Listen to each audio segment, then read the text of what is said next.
Chapter 229. Kevin Lin sprang up from his chair in shock. Come here. To the outpost. Based on my judgment, he will definitely come.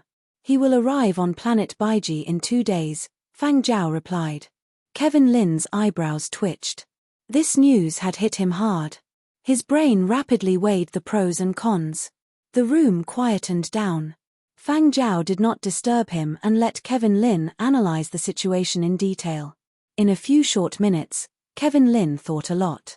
What you mean is that you intend to let him take over your position and conduct a live broadcast? Kevin Lin asked. Zaro was an internet celebrity, and he was also known as Leisu's #1 internet celebrity. He was also a celebrity. Although Zaro's acting skills were unflattering, his sense for variety shows was rather strong. Leisu's #1 internet celebrity was not an exaggeration. If Zaro joined, the audience would surely be even bigger. However, isn't this a little inconsistent with Channel S5's original philosophy?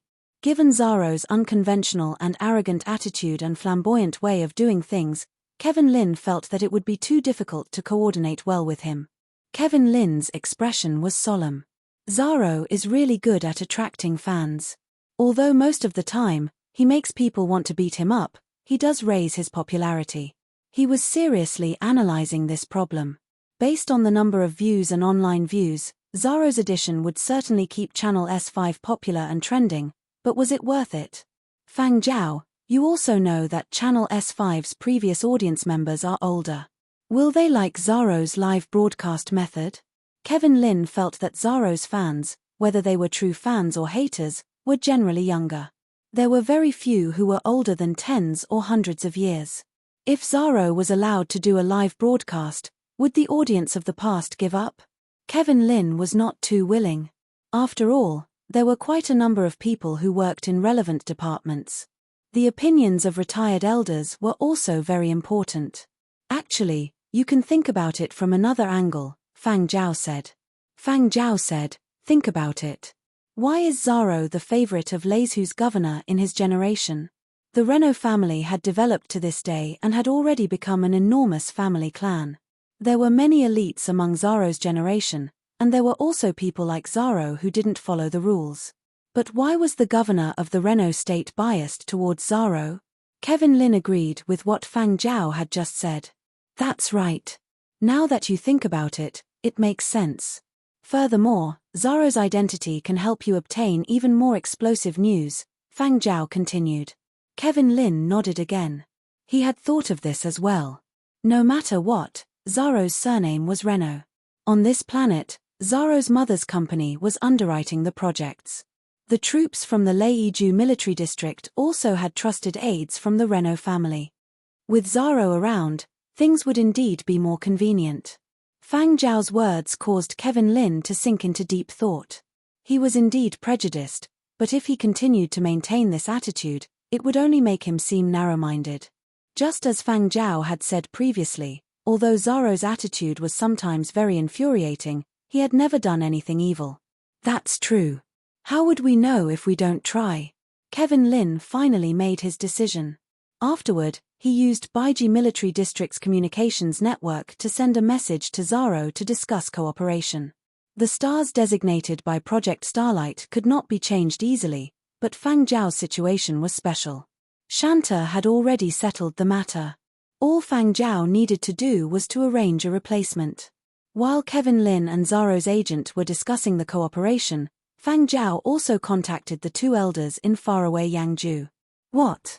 Go to planet Baiji? Military family accommodation, but is your rank sufficient? Oh, so that's how it is. Go. Of course go. No problem. Recently, I have been idle. Nothing has happened. Great-grandfather Fang could not suppress his excitement. His aged eyes glowed with excitement. Great-grandmother Fang glanced at great-grandfather Fang. Yesterday, this old man had planned an activity with a few other elders in the retirement facility.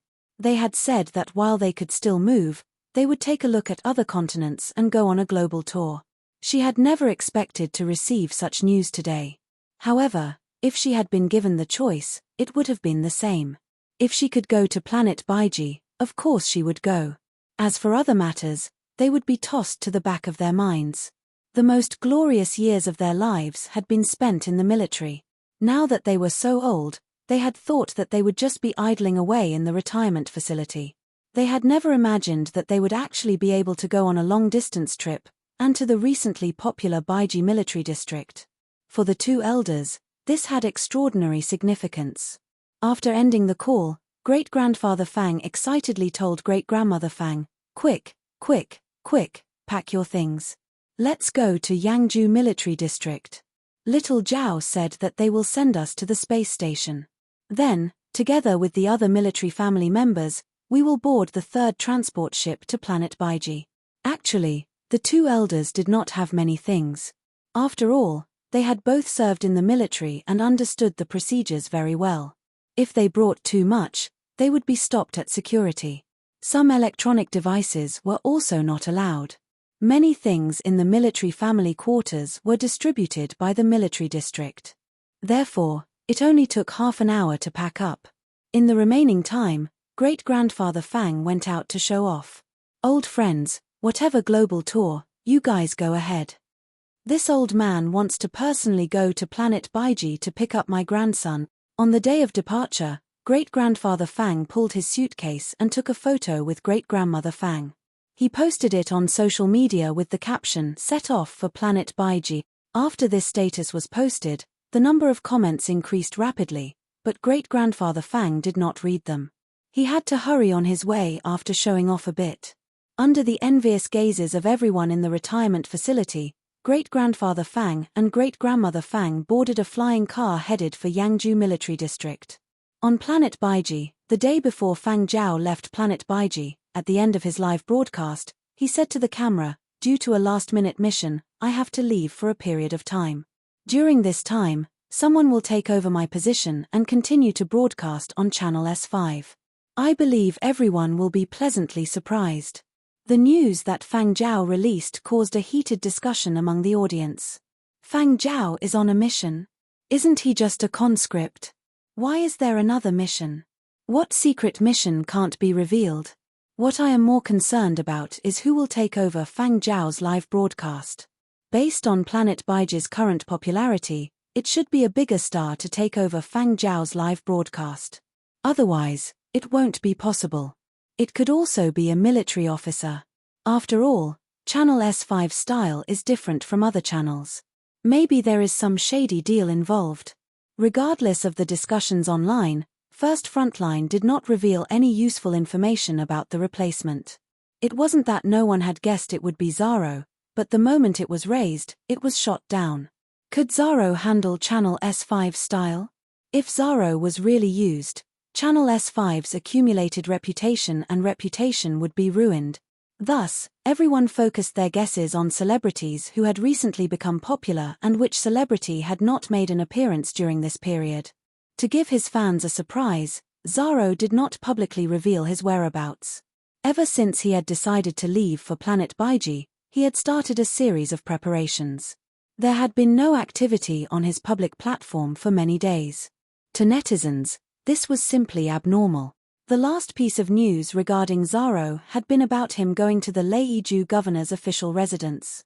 Because the governor was involved, although Leizhou's major entertainment media had captured a video, they had only released a piece of news in a low-profile manner.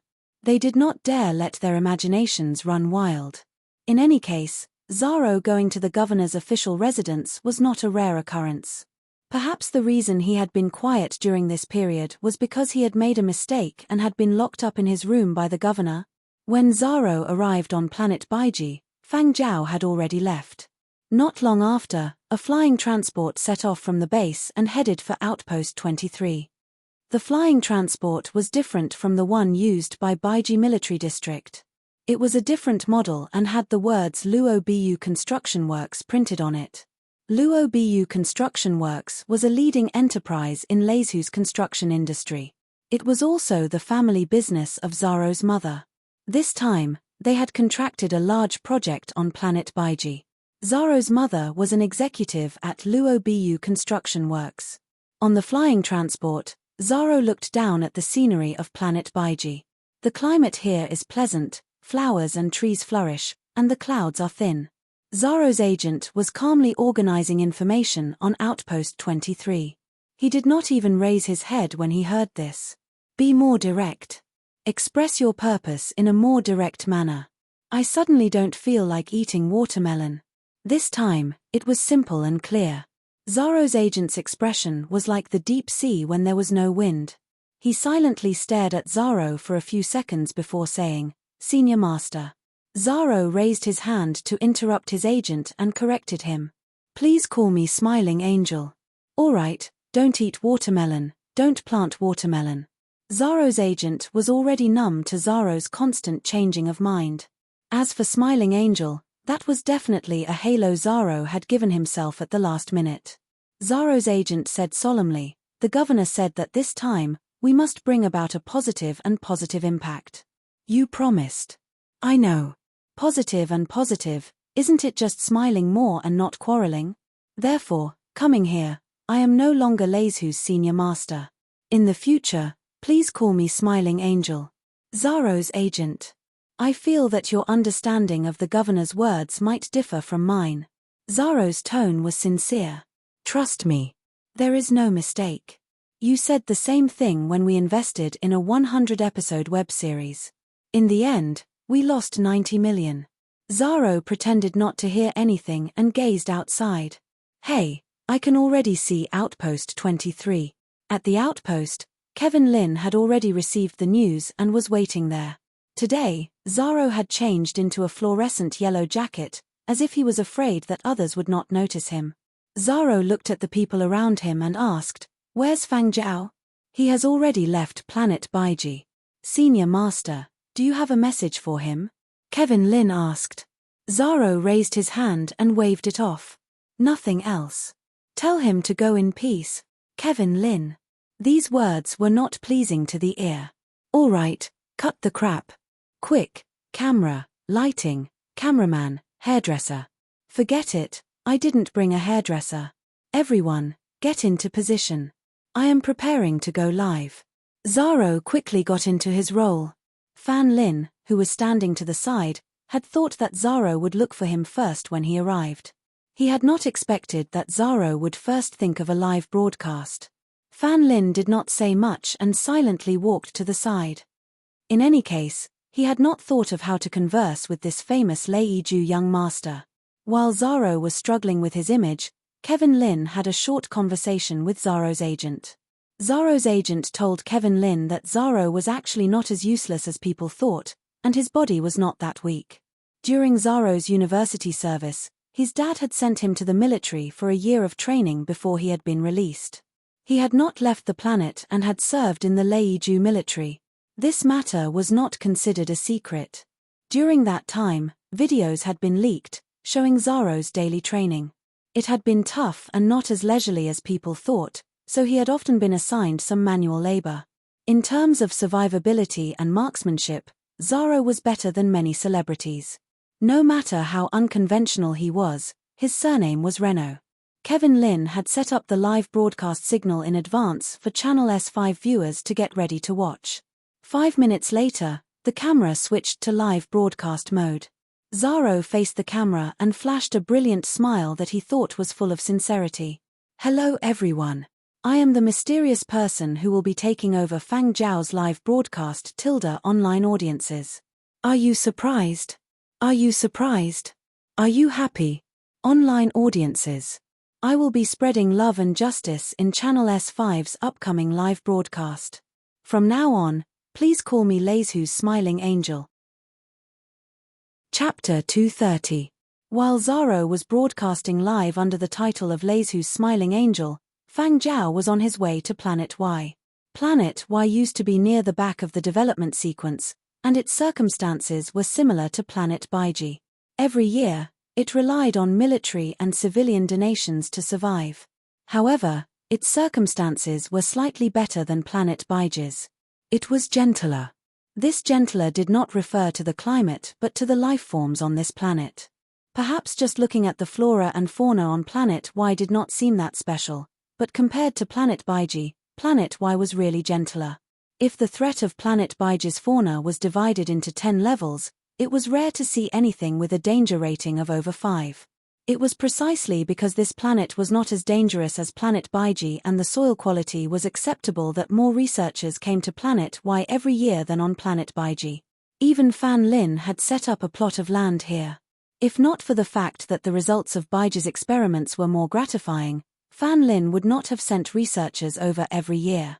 Although there was no support from large corporations or investment organizations, many researchers had set up experimental buildings on the planet. In the past, Planet Y's circumstances had been much better than Planet Baiji's. Coupled with its mild natural conditions, military service applications had not been considered high risk. Fang Zhao had seen Planet Y's introduction.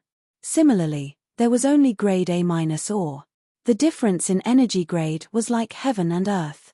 Seeing the resources Planet Baiji enjoyed now, it was no wonder that the people of the Y base were anxious. Even if the latest detectors had not been able to detect grade A ore, they had still swallowed their pride and sought out Shanta. They had borrowed Fang Zhao to make a trip over, hoping that the chances were less than 1 in 10 million. The person who had escorted Fang Zhao to Planet Y was an acquaintance of Planet Baiji, Edmund. He was the colonel in charge of the mining area. No, he was now a major general. Ever since Planet Baiji's military district had been established, Shanta's trusted aides had all been promoted. Edmund, who had already started to submit his application for a military transfer, would not leave even if he was beaten to death. Only an idiot would leave Planet Baiji when the cake was being split. Edmund was very grateful that Fang Zhao had been able to discover grade A power ore. Although many people had said that even without Fang Zhao, the miners would have discovered it sooner or later, for Edmund, Fang Zhao's discovery had been too timely. Other people could afford to wait, but Edmund was different. If it had been 10 days later, perhaps he would have already submitted his application for a military transfer. Once it was submitted, there was no way to regret it. Thinking about it now, Edmund still felt a lingering fear. This time, Shanta had sent him over to be in charge of the transportation. It was rare for Edmund to be so amiable. He did not complain about the mission and gave Fang Zhao the best room. Every time they saw the usually solemn Edmund smile warmly at Fang Zhao, goosebumps rose all over the people on the warship. Those who did not know might even think that Fang Zhao was Edmund's illegitimate son or something. Before arriving on Planet Y, Edmund gave Fang Zhao a rundown of the situation on Planet Y. He couldn't divulge any classified information, but he told Fang Zhao a lot of things that weren't classified. At the very least, Fang Zhao had a general understanding of the situation there. Also, Planet Y was the home of another star of Project Starlight, Channel S4's Tianhao. The transport ship was not suitable for entering the Y base, so it remained in space. Transport planes flew out from the ship, and Fang Zhao was on one of them. Y base's commanding officer, Lieutenant General Hu Yi, was already waiting at the hangar. As the commanding officer of a base, Hu Yi did not need to personally wait here, but this time, the significance of the mission was extraordinary. To express his sincerity, Hu Yi had decided to personally make the trip after receiving the news. When he saw Fang Zhao alighting from the transport plane, Hu Yi's smile deepened and he took 2 steps forward. Welcome to Planet Y. Edmund was at the very front of the group of people alighting from the transport.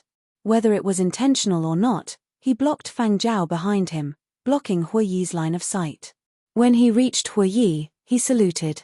Planet Baiji's great military district, Edmund. You are in charge of transporting 10 tons of Baiji ore. Arrived safely. Edmund's voice was loud and clear. He emphasized the words great military district and Baiji ore. The people on Y base did not look too good. Even though they tried their best to hide it, Fang Zhao could still sense that the atmosphere was not good. Y base's commanding officer, Hu Yi, had an impeccable smile on his face, but deep down, he was fuming. I know you guys have established a great military district, I know you guys have excavated grade A ore, and I know you are showing off. But from what you just said, based on your imposing manner, I thought you were transporting 1,000 tons of ore. In the end, it was only 10 tons. How stingy. Major General Edmund, you are really imposing. After saying that, Hu Yi's gaze swept past Edmund and landed on Fang Zhao. You are Fang Zhao? How does your first time on planet Y feel? Does it feel especially peaceful and refreshing?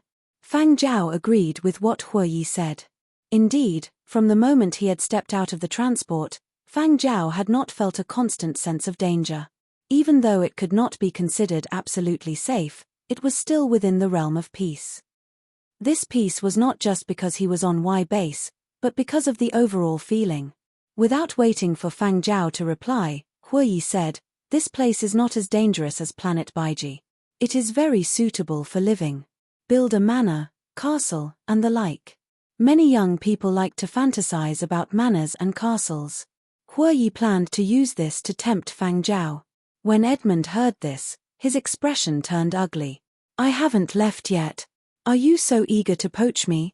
However, Huoyi was the commanding officer of the base after all. He had the rank of lieutenant general and held real power. This was his territory, so Edmund did not dare cause a ruckus. If it was in the past, even if he was just a colonel, he would have said a few words, but now, Edmund felt that there was no need to argue. He disdained arguing with the impoverished Y base. He just made a mental note of Huoyi. He would report to Shanta when he returned. Huoyi did not want to argue with Edmund. He got someone to come over and do an inventory of the goods. 10 tons of grade A ore had been donated by Planet Baiji to help the poor. Although he felt uncomfortable, there was no reason not to take advantage of this. This was grade A power ore. After the inventory was done, Huoyi had no intention of keeping Edmund here. Edmund also did not want to stay here for long. Right now, Planet Baiji was busy, and he had a bunch of things on his hands. After giving Fang Zhao a few reminders, Edmund left with his men. After Edmund and his men left, the atmosphere eased up. This time, besides Fang Zhao, there were 3 other people, a major and 2 captains from Yangju Military District. Huoyi had already investigated them. Although these 3 belonged to Baiji Military District, they were not part of Shanta's faction. Their duty was only to ensure Fang Zhao's personal safety, so Huoyi did not make things difficult for them. After arranging a meal, Huoyi did not bring Fang Zhao to the mining site immediately. Instead, he arranged for someone to bring Fang Zhao for a walk and see more of Planet Y's scenery. Fang Zhao would first relax and adjust his state before heading to the mining site the next day. Huoyi was worried that Fang Zhao would be too tired and not be able to perform well. In his heart, he wished he could drag Fang Zhao to the mining site and use his dighting ear to listen, but to get more accurate results, he was willing to wait a little longer. He had already waited for so long, so a few more hours did not matter. Actually, Huoyi knew that Planet Y probably did not have grade A power ore. Therefore, although he hoped for a good result, he was also prepared to accept a bad one. When he thought about Planet Baiji, Huoyi felt a little bitter. Actually, he and Shanta had not been sent to Planet Y or Baiji at the same time, but at that time, Huoyi's methods had been a notch better, and he had seized the gentler and less dangerous Planet Y. If it had been in the past, Planet Y would naturally have developed faster than Planet Baiji among planets with similar energy supplies, but now it was no longer comparable. Based on the current speed, Planet Y might not even be able to establish a large military district in another 100 years. How regretful. As Huoyi was lamenting about life, Fang Zhao was led to the experimental area at the side of the base. Y base headquarters was 3 to 4 times larger than the previous Baiji base. There was also a special area beside it that was where the researchers lived. The person who brought Fang Zhao over pointed at the buildings in front of them and told Fang Zhao which were the dormitories for the researchers and which were the experimental buildings. Fang Zhao even saw a large experimental plot. From this, it could be seen that if Planet Baiji had not had grade A power or Planet Y would indeed have developed faster than Planet Baiji and had a higher investment value. Fang Zhao looked at the experimental plot not far away and was a little surprised. Those are peach trees. Forget about the wheat fields and other food crops. The base also needed to produce its own food supply, but what were those in front? Fang Zhao thought his eyes were playing tricks on him. Although he had seen some planted on farms in Muzhou, most of them, which should have been extinct during the period of destruction, had appeared here. The person who brought Fang Zhao over was flabbergasted when he saw Fang Zhao list out the species of the experimental plot, but it was quickly replaced by a kind of pride. That's right, those are peach trees. Follow me. Although you can't enter, just what you see outside is enough for you to brag about for half a year. His tone implied that he was bringing Fang Zhao to broaden his horizons. Over here are peach trees, over there are apple trees, and over there are. The person who led Fang Zhao was suddenly stumped. Orange trees, apricot trees, cherry trees. As they walked, Fang Zhao called out the names of many fruit trees. Further ahead, there were even many ornamental plants that had only existed during the old era. Yes. That's right, these are the ones. These are still in the experimental phase. It seems like it has been a few decades. It is said that they will be officially launched soon. These are not illegal experiments. All the experiments here have been approved. Actually, we have always been applying for a key experimental site, but we have never been successful. The person who led the way sighed helplessly. After sighing, he asked Fang Zhao, "How about it? Are you interested in investing here?" Even at this time, he did not forget to solicit investors. A faint fragrance wafted through the air. The fragrance of Osman thus. Fang Zhao felt as if he had returned to the past. It turned out that, unbeknownst to many, they had been resurrected on a planet other than Earth. Chapter 231. Fang Zhao snapped out of his daze and asked the guide, "When will these go on sale?" Seeing that Fang Zhao was interested, the guide became even more enthusiastic. "Soon. As these experiments are conducted in secret, everyone who comes here has to sign confidentiality agreements. Currently, no information has been leaked. The higher-ups want to see the progress of the experiments, but based on the current situation, perhaps they will be made public this year.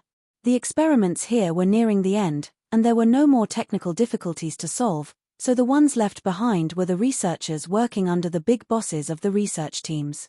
According to the guide, Fan Lin also had quite a number of experiments here, but they no longer required Fan Lin's personal supervision. A few years ago, a few of Fan Lin's students had already been in charge of the final stages of the project.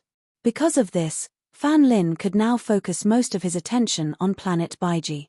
If the experiments there were successful, it would be a technological breakthrough that would increase Fan Lin's influence in the industry. Because of the confidentiality period, Channel S4's live broadcast had not reported on this. The gene bank had once been known as the last line of defense. Perhaps only those who had lived through that era would understand its value. There was a saying in the old era, "Food is the most important thing." There were many plants, but they were not necessarily suitable for human consumption. As the granary of Earth, Muzhou had initially planted the seeds of crops preserved in the gene bank. Later, as technology had improved, new crops had gradually been developed. Following the pace of space exploration and the proposal of the immigration plan, whenever a planet was designated as habitable and troops were stationed, the Academy of Agricultural Sciences would select a batch of seeds based on the planet's conditions for the troops to plant. At first, they would plant them on a small scale. Then, based on the results of the planting, year after year, they would gradually expand the scale of planting. Apart from that, the restriction on hunting was for the soldiers' own good, besides restricting their behavior and abiding by relevant treaties.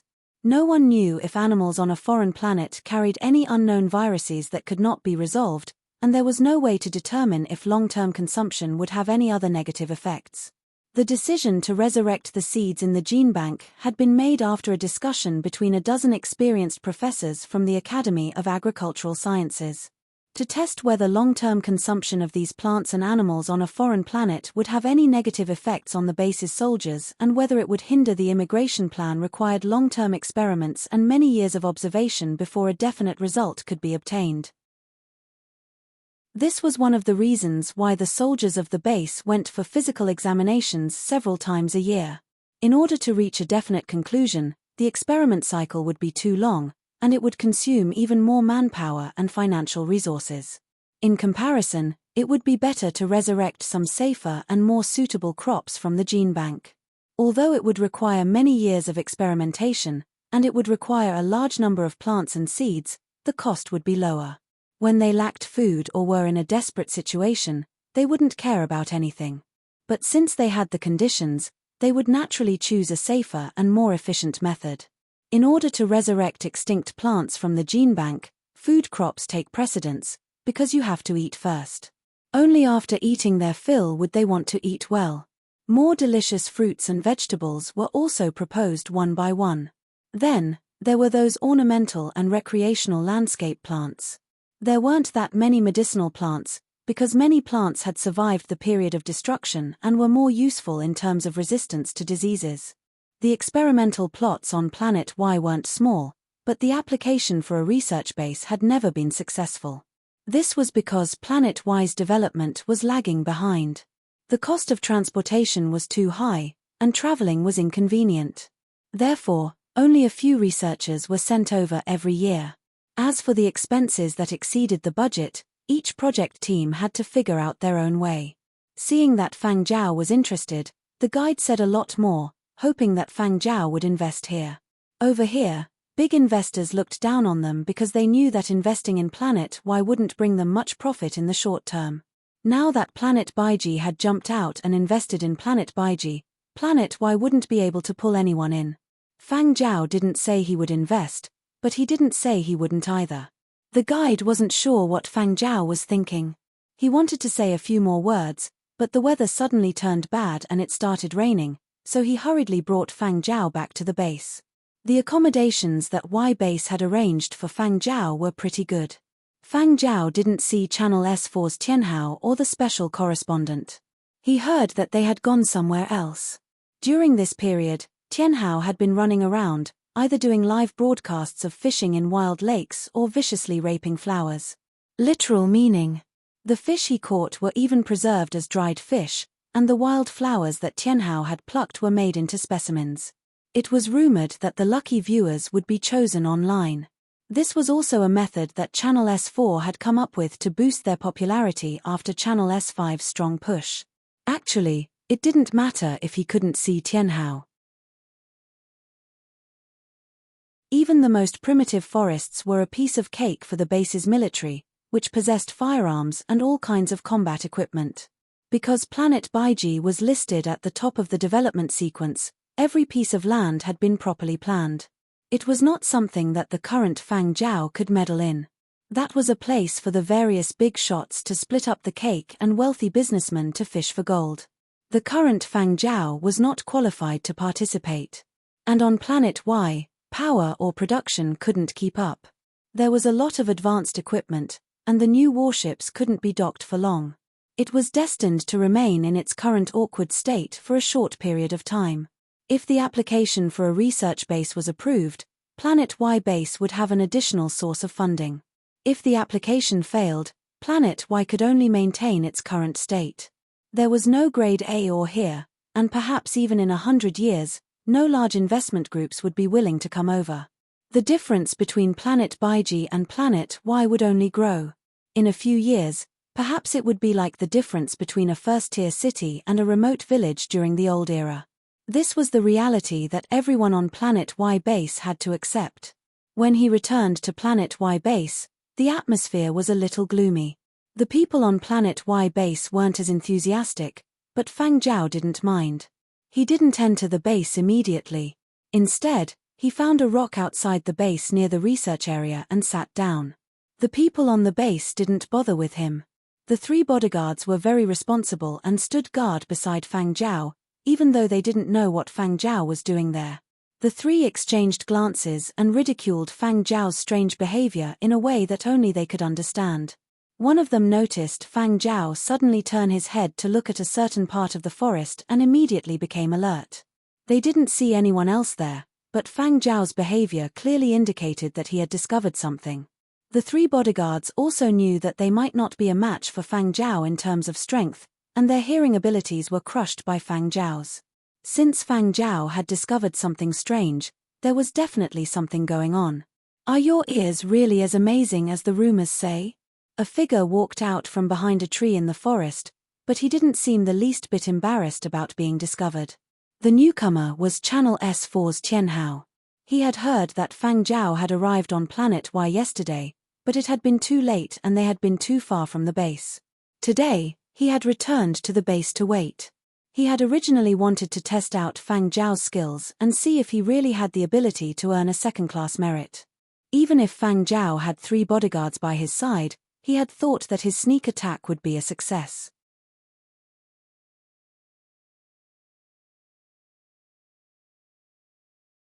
If he got it right on the second try, he would get 500,000. If he got it right on the third try, he would get 100,000. What do you think? You won't lose out no matter what. Seeing Fang Zhao look over, Wu Tianhao was delighted. The bait has been released, but even if you rack your brains, you won't be able to guess it. Enclose a mountain to build a dojo? Fang Zhao asked. Wu Tianhao almost swallowed the grass in his mouth. He coughed and spat it out. His face was full of surprise and disbelief. How did you know? Don't tell me you also heard it with your ears. I guessed. Fang Zhao had a smile on his face. Just like how Su Mu had said many times that he would graze sheep after the war ended, Fang Zhao remembered that Wu Tong had also said many times that he would look for a mountain to build a dojo after the war ended. Wu Tianhao actually had the same idea as Wu Tong. Actually, Fang Zhao wasn't sure what Wu Tianhao wanted to build on planet Y, but since Wu Tianhao had said he resembled Wu Tong, Fang Zhao had recalled what Wu Tong had said. That was why he had guessed in the direction of a dojo. Actually, he had guessed correctly. However, he wouldn't tell Wu Tianhao the exact reason. Wu Tianhao didn't pursue the matter any further. That wasn't the reason he had sought Fang Zhao out. If it was 1 million, so be it. Compared to what he needed to find Fang Zhao, 1 million was worth it. Give me your bank account number. I'll transfer it to you when we get online, Wu Tianhao said. The 3 bodyguards behind Fang Zhao exchanged glances. In their hearts, they were all thinking, is he really going to build a dojo? What on earth were the people of the Tongju Wu clan thinking? What era is it to build a dojo? People of the new era weren't interested in this. Even if they were, there were all sorts of virtual tutorials online and all sorts of one-on-one tutorials from home tutors. It was very convenient. Gyms were gradually withdrawing from the stage of history. Something from the old era like a dojo only existed in history textbooks. Was there a need to build one? Did he have too much money to spend? Or had he been fed chicken soup for the soul by the people of Planet Y? Fang Zhao didn't find it strange. The Wu family had been a martial arts family in the old era. They had trained quite a few martial arts stars. Logically speaking, they didn't lack ways to earn money, but in the end, Wu Tong had become a physical education teacher. After the outbreak of the disaster, Wu Tong had quickly gathered a group of people and taken refuge. After that, he had rebelled, counterattacked, and recaptured Tongju. In the end, he had become one of the great generals of the new era. However, due to various reasons, he hadn't been able to build a dojo. Tongju did have a memorial dojo, but it wasn't a traditional dojo, and it wasn't the one Wu Tianhao wanted. Other people in the Wu family weren't interested in this in the new era, but Wu Tianhao was. Wu Tianhao had probably planned long ago to snatch a spot in the first phase of Project Starlight and come to Planet Y. Wu Tianhao didn't hide his plans from Fang Zhao. The places in Tongju that I'm satisfied with are all ecological parks and protected areas. I can't just tear them down and build them, so I can only build them on a foreign planet. After picking and choosing, I chose Planet Y. Land resources were scarce in the new era. There were too many people and too little land. Scenic areas were also protected by all sorts of laws and regulations. Even Wu Tianhao, who was from the Wu family, couldn't dream of owning an entire scenic mountain. Besides, on Earth, even if there were no laws and regulations protecting such scenic areas, the land was ridiculously expensive. Wu Tianhao didn't have that much money to buy it. Just buying a mountain would cost him money. How about it? Are you interested in buying land here? Build a castle or something, buy a large piece of land, raise a few good horses, and when you're in a bad mood, you can live here. You'll be like those aristocrats from the old era on TV. How cool would that be? For safety, you can bring along a few bodyguards. Although the fees are a little high, given your income, you can still afford it. Wu Tianhao wanted to rope Huoyi in. It was too risky for him to invest here alone. After all, This was Planet Y base. Hue Yi wasn't from Tongju and might not necessarily give face to the Wu family, but Planet Y really satisfied him and he didn't want to let it go. So he wanted to rope in a few people to share the risk. If anything happened, the more people, the more help. Wu Tianhao had also sought out a few friends, but they had all sorts of reasons but hadn't agreed. The Wu family either weren't willing or gave Wu Tianhao some financial support on account of their friendship. Recently, Wu Tianhao had been anxious. When he heard that Fang Zhao was coming, Wu Tianhao started thinking. Isn't retro in fashion now? Let's have some nostalgia. The scenery here is great, there aren't many dangerous animals, and the land is cheap. Y base's people are worried about not being able to sell their land. For us, this is a rare opportunity. Are you interested in the experimental plot? If the experimental site is approved, the price of land on Planet Y will definitely rise. Let's first secure the land. Otherwise, when the time comes, all the good land will be snatched up by others, Wu Tianhao continued persuading. He simply hadn't mentioned the possibility of the experimental site being approved. Even if the experimental site was approved, it wouldn't have much of an impact here. Even if the price of land rose, it wouldn't increase by much. The driving power of the experimental site was rather limited. Fang Zhao understood all this. He had considered it long ago. If one wanted to tamper with this place, one might not be able to defend against it no matter how many precautions were taken. Hue Yi also knew this, so when he heard that Fang Zhao and Wu Tianhao wanted to invest here, he showed his utmost sincerity. How rare was this? Planet Baiji was now a hot topic for investment. Everyone was investing on Planet Baiji. For those that were at the bottom of the development sequence, if they wanted to speed up the pace of development, they could only pull in their own investments and rely on their own means and luck. Chapter 233. After looking at the map, Fang Zhao marked a few locations. These were the locations he had seen before heading to the mining area. Planet Y's mining area was rather scattered, and Fang Zhao had seen a total of 7 locations. However, as he had been in a rush, the flying transport had not stopped, and Fang Zhao had not taken a good look. After marking the locations, he had set off with his partner, Wu Tianhao. At this moment, Wu Tianhao did not want to test Fang Zhao's skills. It had not been easy for him to trick Fang Zhao into joining his team. He was afraid of accidentally beating Fang Zhao away. Indeed, Wu Tianhao was very confident in himself. Although he had heard some people say that Fang Zhao's skills were not bad, he did not think that he would lose to an amateur who dabbled in the arts. As for the probing, they would wait until everything was settled. They definitely couldn't chase them away first. Wu Tianhao felt that all 3 places were not bad. The places that Fang Zhao had marked were all places that Wu Tianhao had carefully observed while playing live broadcasts. They all had their own advantages. Wu Tianhao liked to choose tall mountains that were surrounded by clouds and mist. They looked like immortals. Building a dojo in such a place would be even more impressive. When the time came, he would bring over a group of brats from the orphanage that his mother had sponsored. They had good physiques and were interested in martial arts. That way, he would be able to satisfy his craving of being a head instructor. From Wu Tianhao's point of view, wasn't spending money for pleasure. I'm willing to spend money. Who cares what others say? Therefore, although his family objected to his obsession with building a martial arts center, Wu Tianhao did not think that he was wrong at all. This is the 6th place. This place was not bad either. I've never done a live broadcast here before. Hey, Tonka, write it down. We'll do it here next time. Wu Tianhao turned his head and shouted. Tonka was S4's special correspondent, a slightly chubby man about the same age as Kevin Lin. Got it. Tonka yawned. If he'd known they were going to run so many places, he wouldn't have followed them. This was more than usual for a live broadcast, and it was more tiring.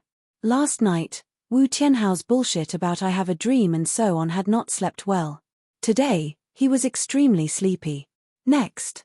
Wu Tianhao asked as he flipped through the coordinates of the 7th location. Next.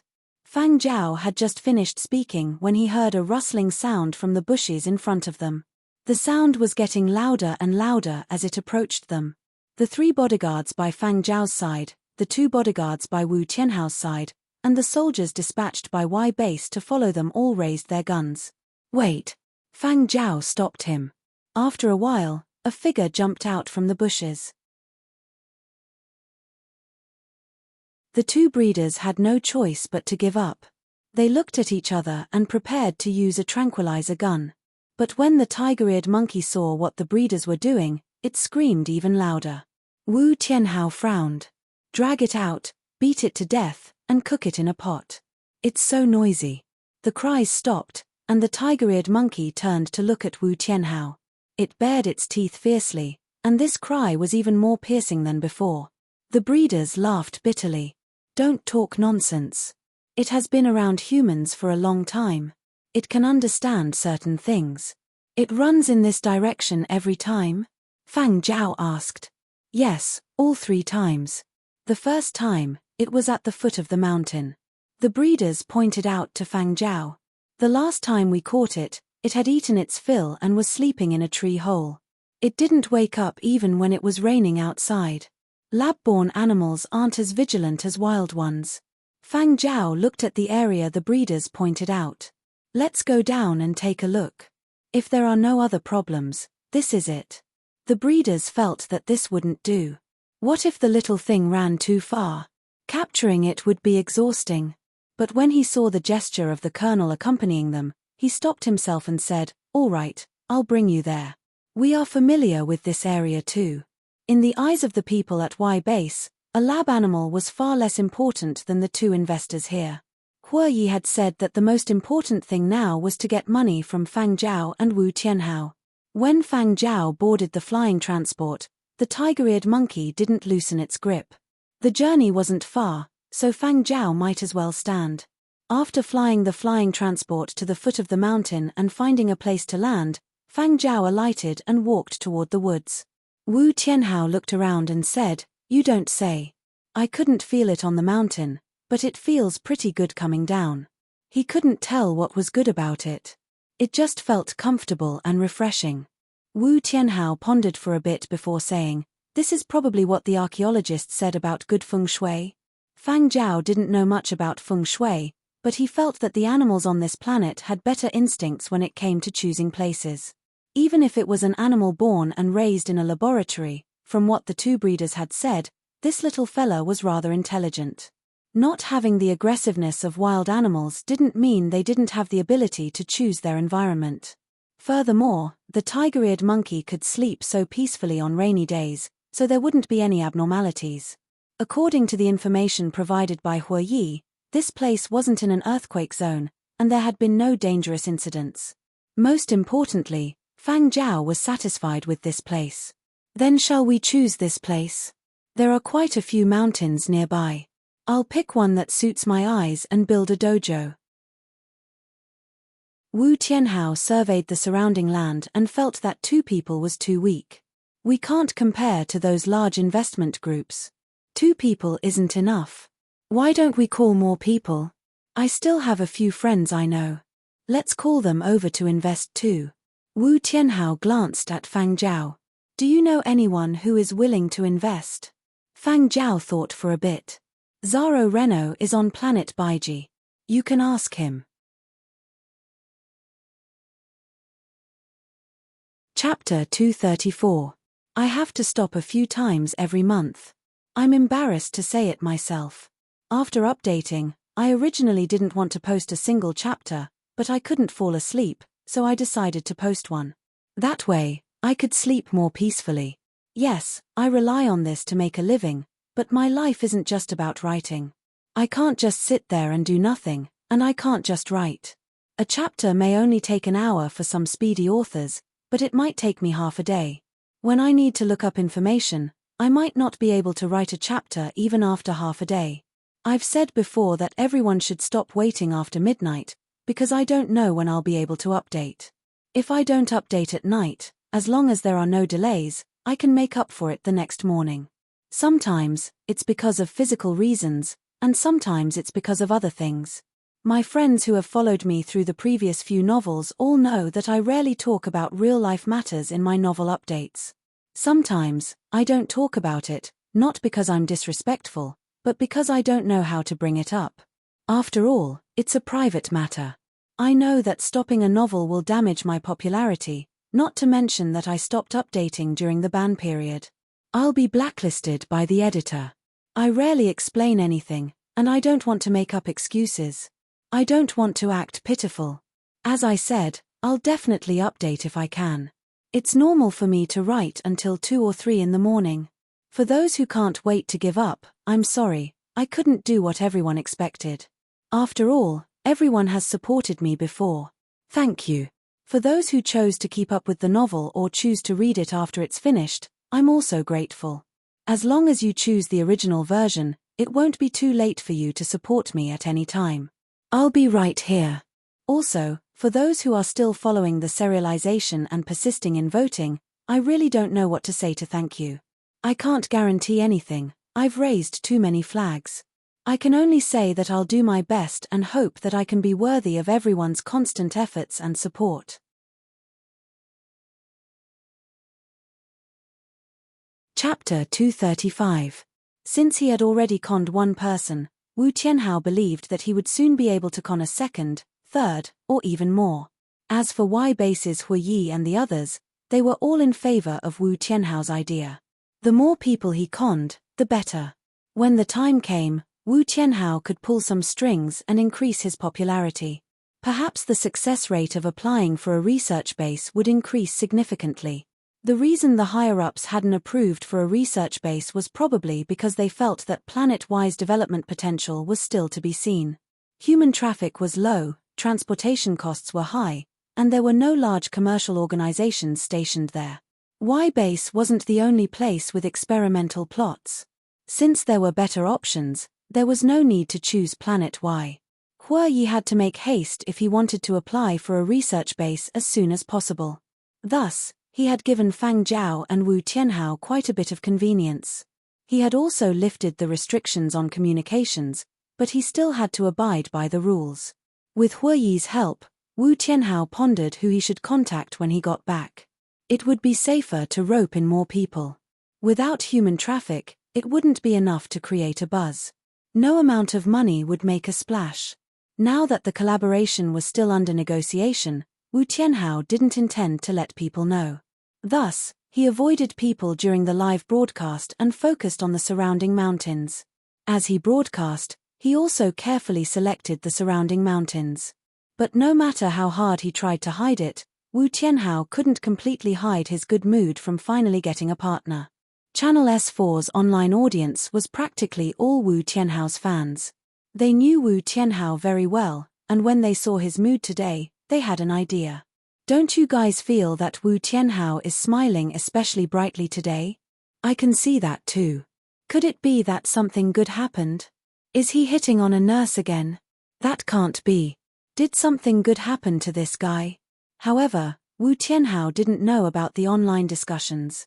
Even if he knew, he wouldn't care. Most of his attention was on building the dojo. After the live broadcast ended, Wu Tianhao stood on the mountain and gazed into the distance. That mountain, and that one, and that one over there, I want them all. Wu Tianhao sighed. Unfortunately, he didn't have that much money. Wu Tianhao turned to a bodyguard and said, "Take note of those mountains first." "Take note of all of them?" The bodyguard was a little confused. He thought Wu Tianhao wanted to buy them all, but how much would that cost? "I've memorized all of them." "Forget it, give me the map. I'll circle it myself." Wu Tianhao took the map and began to mark it. He would choose the best one to build a dojo and recommend the rest to his own people. On the other side, there was also a group of people accompanying Fang Zhao. The zookeeper, who was familiar with the terrain, introduced the surroundings to Fang Zhao and also paid attention to the tiger-eared monkey that was hugging Fang Zhao's thigh. There was a pendant on his leg, but he didn't feel uncomfortable after walking so far. This young man was really strange. "What do you want to build here? It's not suitable to build a building with more than 100 floors here. It's not that it's impossible to build one, It's just that it might not be comfortable to live in, a breeder said. We won't build it that high, Fang Zhao replied. What do you want to build here? An ancient city street. In Fang Zhao's memory, before the period of destruction, his old home had been a place with historical and cultural relics. It had been a bustling city, crisscrossed by ancient roads. Although there were many traces of human activity, it still attracted many tourists every year. Later on, when he went to work in the capital, his deepest impression was that huge palace. The breeder quickly understood what Fang Zhao meant. Reconstruct an ancient site. Actually, Fang Zhao wasn't the only one with this idea. Many young people liked to enclose plots of land to build castles of nobility from the old era. It was a kind of sentiment, and it was also a sign that people in the new era felt was high class. There are many styles of architecture from the old era. Different eras have different styles. Fang Zhao told them about the different eras of the old era, different periods, and different places. Those city gates, ancient roads, those streets, all of them spanned thousands of years of history. In an era that people in the new era didn't understand, they all had their own resplendent splendor. Unknowingly, the people accompanying Fang Zhao had relaxed their breathing and perked up their ears to listen to Fang Zhao talk about these sites that had only appeared in documentaries or movies. Even Wu Tianhao, who had just finished his live broadcast, couldn't help but lighten his steps and listen attentively to Fang Zhao's narration. Many buildings from the old era that had a sense of the times could now only be seen in the form of models, drawings, or virtual images. Even if there were some similar buildings in reality, the scale was too small and not enough to shock people. If Fang Zhao could really build such a place here, the people of Y Base would be delighted. When they had time, they could even form groups to come here and relax. The breeder thought that Fang Zhao also wanted to build the kind of ancient castles and pastures that young people like to build here and enjoy the carefree galloping of a fine steed. However, after listening to Fang Zhao, he understood that Fang Zhao's ambitions were even greater. What you said, even if we just pick one place at a time, it would still be a huge project, a colonel from Y Base said. This was a reminder to Fang Zhao that although the land here was cheap and building a house wouldn't cost too much, if the scale was too large and there were too many buildings, it would still be a huge sum of money. Then we'll take it slow, Fang Zhao said in a relaxed tone. Actually, it's not a bad idea. When we get older, we can retire here. The climate here is really suitable for retirement, the breeder said. However, Wu Tianhao didn't like what the breeder said. Retirement? What retirement? He still wanted to open a dojo here. It was clearly a youthful and vigorous concept, so how could he make it sound so lethargic? Wu Tianhao snorted. I'm not buying land here to retire. If buying land to build a house here wasn't for retirement, was it to sell the house? Could it be sold? The breeder and Y Base personnel looked at Wu Tianhao doubtfully. Dreams. Do you understand? Wu Tianhao shook his head when he saw that this bunch of people couldn't understand. He didn't want to talk to this bunch of salted fishes. Salted fishes without dreams would never understand him on a spiritual level. The breeder and Y Base personnel really couldn't understand Wu Tianhao's thinking. They felt that this bunch of people were really stupid and had nowhere to spend their money. However, for Planet Y, this was a good thing, so they wouldn't stop it. Wu Tianhao drew a large circle on the map, circling the land Fang Zhao had chosen and the few mountains he had chosen. The outer perimeter has to be surrounded. Should we build a city wall? Wu Tianhao asked Fang Zhao. We'll build the exterior of the city wall. As for defense, we still have to use current technology, Fang Zhao replied. Of course. Fang Zhao's gaze swept over the tiger-eared monkey that was still hugging his leg. He asked the breeder, where are they kept? Not far from here. There's a park built specifically for keeping these experimental animals. However, the park has to be remodeled. Otherwise, more experimental animals will escape. The breeder's tone was bitter. It's a pity we don't have the funds. Every day, besides feeding, we're busy catching escaped experimental animals. Stupid ones are easier to manage, but when it comes to intelligent animals, we're so busy we die. These two breeders felt that only good-tempered people like them had been transferred over to raise animals. If they had encountered animals that were impatient, they would have long since secretly found an excuse to kill those animals that liked to break out of prison.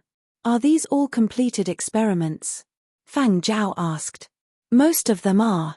In the past, we caught some to study the viruses carried by wild animals on this planet. The base's soldiers were caught, bitten, infected, and fell ill. We had to find a cure, so these types of experiments on animals are a must. The breeders explained, the animals that are still in the park are all completed experiments. They basically don't pose any threat to humans, and there aren't any viruses in their bodies that can't be treated. However, it's best not to eat them. Of course, if you really want to eat them, it's not impossible, but there might be some risks. After all, they grew up in the laboratory. When they were young, the feed they ate was prepared by the lab staff. After the experiments ended, they switched to the current feed, but there will still be drug residues in their bodies. If you really want to eat them, you might as well catch them in the wild. However, if you catch them, you have to hand them over to the relevant person in charge for testing. You guys aren't from Y base, so you haven't had many vaccines. Eating them randomly might be a little risky. The tiger-eared monkey probably heard the breeders say they were going to be eaten, so it started baring its teeth and shrieking. However, at this moment, Wu Tianhao didn't complain about the ear-piercing shrieks of the tiger-eared monkey. He didn't even notice the shrieks. Instead, he stared at the map in his hand, which was filled with markings, and frowned. Fang Zhao, I suddenly have an idea, Wu Tianhao suddenly said. Let's hear it. I feel like we haven't played big enough. Since we're here, why don't we find more people and partner up to expand the area? Just like those special buildings from different eras and continents that you mentioned, if we each contract a little, wouldn't we be able to build them? If we're going to play, let's play big. Wu Tianhao's words made the breeders and the accompanying Y base soldiers unable to understand. It's fine if you jump into the pit yourself, but you want to scam even more people? However, when Fang Zhao heard this, he immediately understood Wu Tianhao's train of thought. He smiled and said, in the old era, some movie companies or production studios would equip more comprehensive sets with fixed interior and exterior scenes. To maximize profits, some places would even have dual functions for sightseeing and filming. It was a place where art and commerce were perfectly fused, the film studio complex. That's right. Wu Tianhao's gaze was fiery and complicated as he looked at the map. At first, he hadn't wanted to play so big. He had just wanted to set up a martial arts center and fulfill his long-cherished dream. However, after hearing what Fang Zhao had said, he changed his mind. Since he was going to rope people into play, then he might as well go big. This way, he was confident that he could rope in a few more people. He wanted to make those cultural relics that had been destroyed during the period of destruction not just exist in virtual images, not just in those table-sized models, but in reality, in their original proportions. After thousands of years, they would reappear in places outside of Earth.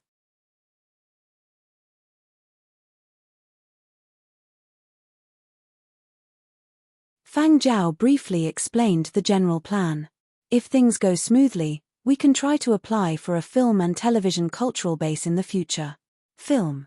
Television cultural base. The name Film and Television Culture Base successfully stimulated Huoyi's nerves. Without any mental preparation, Huoyi felt a little dizzy when he was suddenly hit by this surprise. If this film and television cultural base was reported and approved, would there be funding support? Or some other policy support? The answer was yes. But very quickly, Huoyi calmed down. After all, he was the commanding officer of a base and would not get carried away by a few words from Fang Zhao. He sat back down and stared at Fang Zhao and Wu Tianhao. There was not a trace of excitement on his face. Instead, he was serious and serious. You want to build a film and television cultural base with just the two of you? There are others, Wu Tianhao said. Huoyi's gaze flickered as he suppressed the excitement in his heart. Who else? We can't confirm it yet. We have to contact someone. A smile appeared on Huoyi's face. He understood what the two of them meant. So, you came to me to ask me to open up a longer period of free communication for you? That's right. Of course, Besides this, we still have to discuss the issue of land prices, Wu Tianhao said. Huo Yi was even more forthright this time. With a wave of his hand, he said, the bigger the land, the better the discount. Let's see how much land you can enclose. Huo Yi did not have the final say in everything. If he wanted to sell land on a large scale, he would still have to report it. But no matter what, Huo Yi would still have the final say on the price. After Fang Zhao and Wu Tianhao left, Huo Yi brought up the piece of land they had chosen. His eyes glowed as he stared at the 3D holographic map on the table. That place was a piece of flat land surrounded by mountains and formed the shape of a huge ship. Whether this huge ship could successfully hang the film and television cultural base sign and really set sail depended on whether Fang Zhao and Wu Tianhao could rope in enough people. Planet Baiji. Zaro had been very pleased with himself recently. He was addicted to live broadcasting and exceeded his scheduled broadcast time every day. Kevin Lin had discussed this with him. Exceeding a little was fine, he could claim it anyway, but exceeding it by too much and exceeding it every day was unacceptable. If he exceeded it by too much, the news agency would not reimburse him for his communications fees. But who was Zaro? He only cared about himself. As for paying for overtime, so be it. Did your daddy lack this little bit of communications fees? I'll pay myself. Zaro's agent, annoying. Not only did he not earn any money, but he had also overdrawn a lot. Kevin Lin actually did not particularly care about these overtime communications fees. He also knew that Zaro would not haggle over this. What he was worried about was Zaro's live broadcast. Recently, Channel S5's comment section had been moving in a somewhat magical direction. When Zaro had first taken over the live broadcast, the number of online viewers had increased, but most of them had come to watch the show. Kevin Lin had been worried that Channel S5's old viewers would cancel their subscriptions. Indeed, as Kevin Lin had predicted, many original viewers had indeed cancelled their subscriptions, and there had been quite a bit of criticism. Kevin Lin had been so anxious that he had discussed countermeasures with his superiors. Zaro was a person who attracted criticism easily. Should they think of some way to change him? However, the program team did not care about this. What was the big deal about attracting criticism? Money was all that mattered. As Channel S5's viewership increased, it naturally brought in more traffic and advertising revenue. The program team naturally would not replace Zaro. Kevin Lin was very conflicted.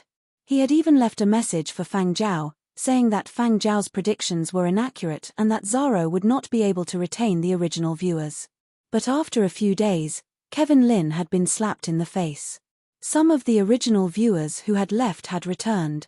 Zaro also had another nickname, given to him by netizens, Little Trickster. During Zaro's live broadcasts, he had repeatedly ranted about his father's inhumane and tyrannical behavior during his military service. If I don't finish carrying bricks, I won't have food to eat. If I do something wrong, I get beaten up. That thick stick swings right at my body. I get beaten up so badly that even my mother can't recognize me. I can't sleep at night because of the pain, and I get called out in the middle of the night. Simply brutal.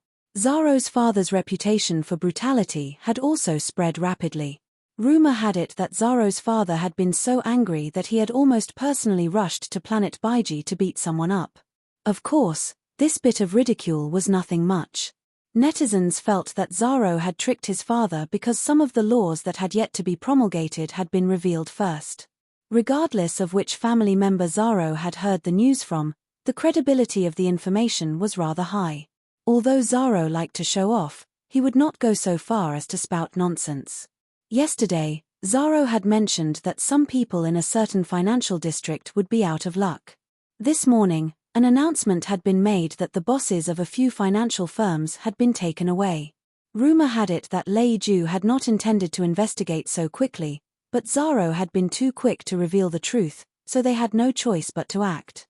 It was also said that because of this incident, everyone close to Zaro in the Renault family had been questioned, and the Lei Ju governor had flown into a rage.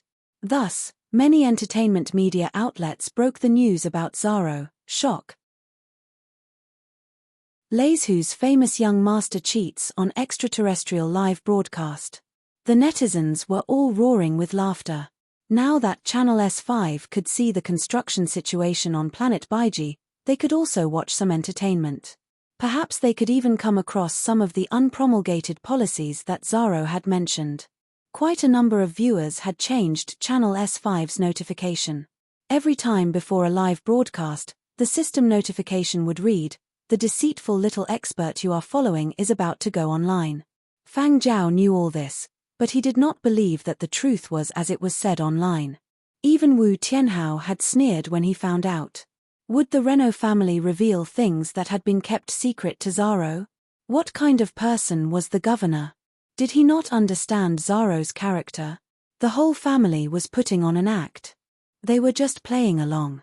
They were just using Zaro's live broadcast to ease the impending implementation of the laws and to give some people some time to mentally prepare themselves. Even Zaro was probably very clear about what could be said and what could not be said publicly. If Zaro was really the kind of person who did not know what was good for him and would pit his own family against him, there was no way the Leiju governor would be so biased. Of course, netizens did not know all this. Even if someone analyzed it, nobody cared. They watched live broadcasts for fun. As long as they were happy, it was fine. As for what the truth was, they did not really care. They had no intention of getting to the bottom of it. Today, Zaro was doing a live broadcast on a wheat field. This was the expanded plantation on planet Baiji. The weather is sunny and refreshing. Today, I want to talk to everyone about steamed buns. How are steamed buns made? We have to start with the flour. Where does the flour come from? We have to start with the wheat. Zaro acted as if he had mastered an exclusive secret technique. In the new era, very few people made things like steamed buns at home. Even if there were people who ate steamed buns, it was very convenient to buy frozen or compressed buns online. It also saved time and effort. Therefore, many people were interested in the topic Zaro was talking about. And many elderly viewers loved to see Zaro's energetic and incomparably smug look. Zaro was walking along the side of the wheat field, spittle flying as he recounted stories he had heard from other people. Then he gazed at the wheat field that filled his field of vision and sighed. The wheat fields on planet Baiji are really big. They are even bigger than the biggest wheat field I have seen in Muzhou. Our Leiju has wheat fields too. They are at Red Crescent Harbor, but Red Crescent Harbor will be built soon. Oh, I can't say that. Let's talk about how to make steamed buns. Online viewers, don't finish talking about what will be built at Red Crescent Harbor first. Zaro did not care what others said about him, nor did he care if there were viewers at Red Crescent Harbor scratching their heads in anxiety. After the live broadcast ended, he hurriedly checked Fang Zhao's message. Enclosure. Film studio complex. This is fun. When he saw the holographic map that Fang Zhao had sent, Zaro became even more envious. Thinking about it, he could build anything he wanted there. That was simply a holy land for showing off. The more he looked, the more he itched. Zaro pointed at the tallest mountains on the map. This one, this one, this one, and this one. I want them all.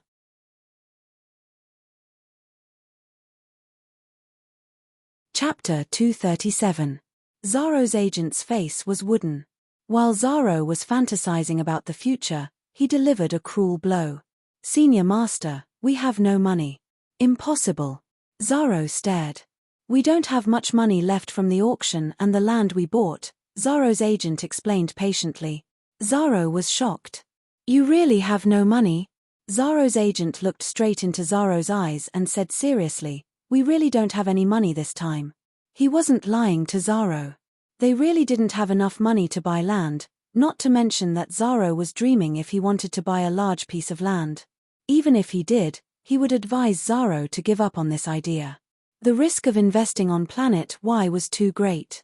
Zaro checked his bank account in disbelief.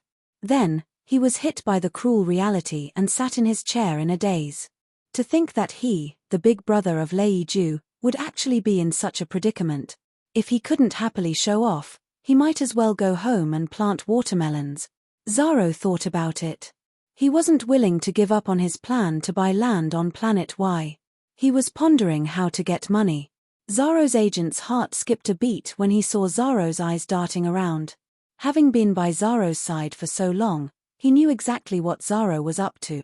To prevent Zaro from making any more foolish decisions, Zaro's agent decided to give him some pointers. Otherwise, given this fellow's brain that had been kicked by a donkey, he might want to sell off the plot of land on planet Baiji that he had obtained with great difficulty from Fan Lin. Senior Master, if you need money urgently, we can collect it, Zaro's agent said. Collect it? In Zaro's dictionary, the words collect it did not exist. In his opinion, collecting it did not match his status. I am the big brother of Lei Ju. How could I have the cheek to collect it back? That would be beneath my status. Zaro was unwilling. Zaro did not care about collecting it, but Zaro's agent noted it down bit by bit. The money was not that little bit. There were a few debts that were in the tens of millions. Zaro was stunned once again when he saw the sum at the end of the list. So much. He actually did not know that he had lent out so much money. Collect it all. Collect it all.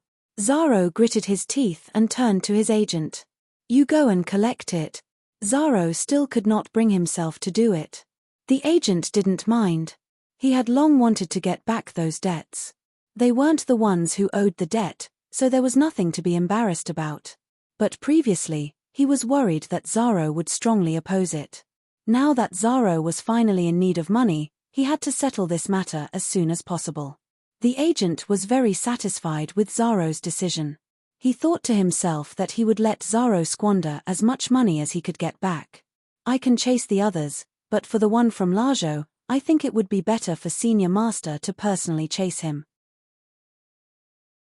My status is not high enough, the manager said as he pointed to the person with the most debt on the list. Lakalina's who? A girl dressed in an elegant princess dress was lying on the soft sofa, seemingly about to fall asleep. Suddenly, the wristband that was thrown on the tea table rang, breaking the silence in the room. The girl opened her eyes and frowned when she saw the name on the bracelet. She raised her jade-like fingers, and the assistant hurriedly came forward to hand over the bracelet. He didn't press the video call button, only voice. Foolish Luo? Barbie. We're not familiar with each other. Please call me Barbara. Barbara felt disgusted by the way Zaro addressed her. Return the money. Zaro simply didn't care about anything else. When did this princess owe you money? Barbara said impatiently. Although it wasn't a feudal system, with her surname and status, Lakalina, she was not much different from a princess in Lajo. This was what Barbara liked to call herself. When Zaro heard what Barbara said, he sucked in a breath of cold air and let out a heavy gasp. It was clear to everyone how shocked he was. You want to renege on your debt? Zaro's tone rose in disbelief. Back when you went to Mujo to watch the competition, you fancied a flying potato car and had to borrow it from me when you had no money. It's a flying pumpkin car. Zaro and Barbara both gave each other the same evaluation in their hearts. Damn retard. Zaro was unable to understand Barbara's strange sense of beauty, while Barbara despised Zaro's brain for not being able to differentiate between a potato and a pumpkin.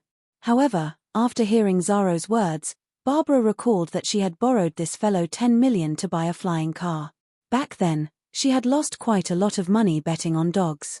Afterward, she had even bought a few premium racing dog puppies. At that time, she had also fancied a commemorative edition of a limited edition flying pumpkin car. At that time, the few projects she had invested in had yet to make a profit, and she was still short on money. Zaro just happened to be beside her, so she had borrowed from him. They hadn't even written an IOU. Both of them had felt that something like an IOU was unbefitting of their noble statuses, so they had forgotten about it after returning. She really didn't think much of it. All right, I remember now. 10 million, right? I'll transfer it to you right away, Barbara said impatiently. Plus interest.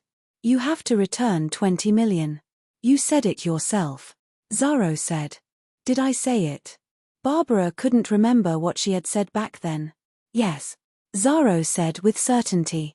When his agent had recorded the debt, he had even made a note, so it must have been true. Barbara thought back and realized that it had been true. All right, 20 million it is then. Barbara didn't haggle over this. The projects she had invested in had made a lot of profits, and her little treasury was ample. Just as she was about to get her assistant to transfer the money, she suddenly paused. Being so anxious to chase a debt of 20 million wasn't in line with Zaro's idiotic style. "What do you want to do with the money so urgently?" Barbara asked. "None of your business. Hurry up and return the money." Zaro wasn't willing to talk. "Tell me, and I'll transfer you another million," Barbara said. "Heh, do you think I'm lacking this bit of money? 5 million. Planet Y." After the call ended, an inscrutable smile flashed across Barbara's face. She tilted her head to look at a mural hanging in the room. It depicted an ancient castle from the old era. It was said that this was where her family's ancestors had once lived. It was said that during the old era, Lakalinashu had been densely covered in countless castles. Those mysterious castles had countless romantic or terrifying stories, but they had all been destroyed during the period of destruction. Every member of the Lakalinashu family wanted their own castle. Unfortunately, land was limited, and the family's population was increasing. Even if they built a castle, they wouldn't be able to live alone. If they wanted to monopolize a castle, they could only think of other planets. It hadn't been easy for them to catch up with planet Baija's development. The abilities of the younger generation were limited, and the land they could obtain was not considered large. Barbara was very dissatisfied. But now, she had a new place to build a castle. On the other end, Zaro's agent was still expressionless when he heard Zaro and Barbara finish their call. He only smiled when he saw the payment notification. After that, Zaro's agent continued to collect the debt, while Zaro contacted Fang Zhao and asked him to reserve a mountain for him. He wanted to claim a large piece of land, but his little treasury was tight. The debt he collected could only buy a mountain to play around with. Before Barbara made a move, he would first pick something he was satisfied with. Zaro also told Fang Zhao about Barbara's situation. Fang Zhao sent the mountain Zaro had chosen to Huoyi. It could be considered a reservation.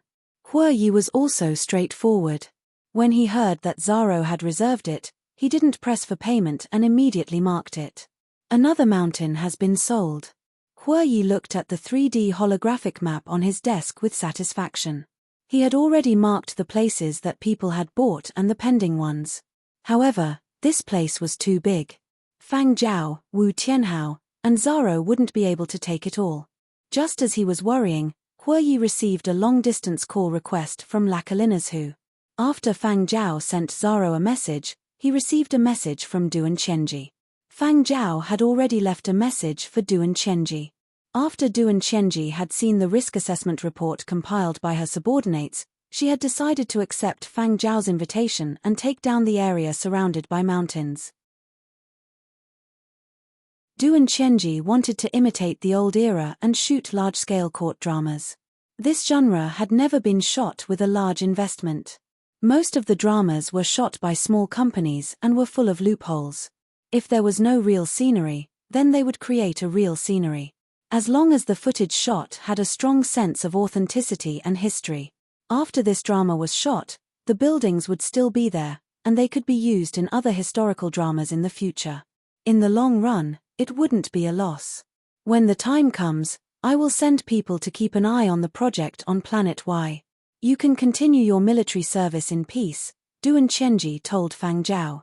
After all, it was easy to be targeted during military service. Duan Qianji was also doing this for Fang Zhao's own good. On Wu Tianhao's side, he was persuading his uncle to come to Planet Y's Bao Mountain. "Have you seen the video I sent you? Really, although that mountain isn't the tallest, the scenery is especially immortal. It's very suitable for the kind of awesome drama you mentioned, where you step on a flying sword and screw the heavens." On the other side, Wu Tianhao's uncle, who owned an entertainment company, was silent for a few seconds. He was probably wondering when he had described it to Wu Tianhao. "I can build it any way I want. As long as it's a building with a rich historical atmosphere and we agree to develop the film studio complex, then there's no problem. The price is good, and it's first come, first served, Wu Tianhao said. When Wu Tianhao's uncle was young, he had unintentionally read an archaeological book. Ever since then, he had been obsessed with novels from the old era and couldn't extricate himself. After starting his own business, he had wanted to shoot an immortal TV series. He didn't want to use all the special effects and hoped to use real scenery. However, many places on Earth's mountain scenery wasn't immortal enough, and there were many restrictions on scenic areas. And now, in the video that Wu Tianhao had sent him, there were a few mountains that were in line with the artistic conception of being shrouded in clouds and mist. This is undeveloped land, and there aren't many restrictions. Enclose a mountain and build some real scenery. Shooting a few hundred episodes won't be a problem. You can even enjoy yourself. How great is that? Wu Tianhao continued to recommend. On the other side of the call, Wu Tianhao's uncle thought about it. This was the advantage of being at the back of the development sequence. There weren't as many restrictions, and the land was cheap. Signing a contract for 100 or 200 years and enclosing a satisfactory area, they could build however they wanted. It was indeed refreshing.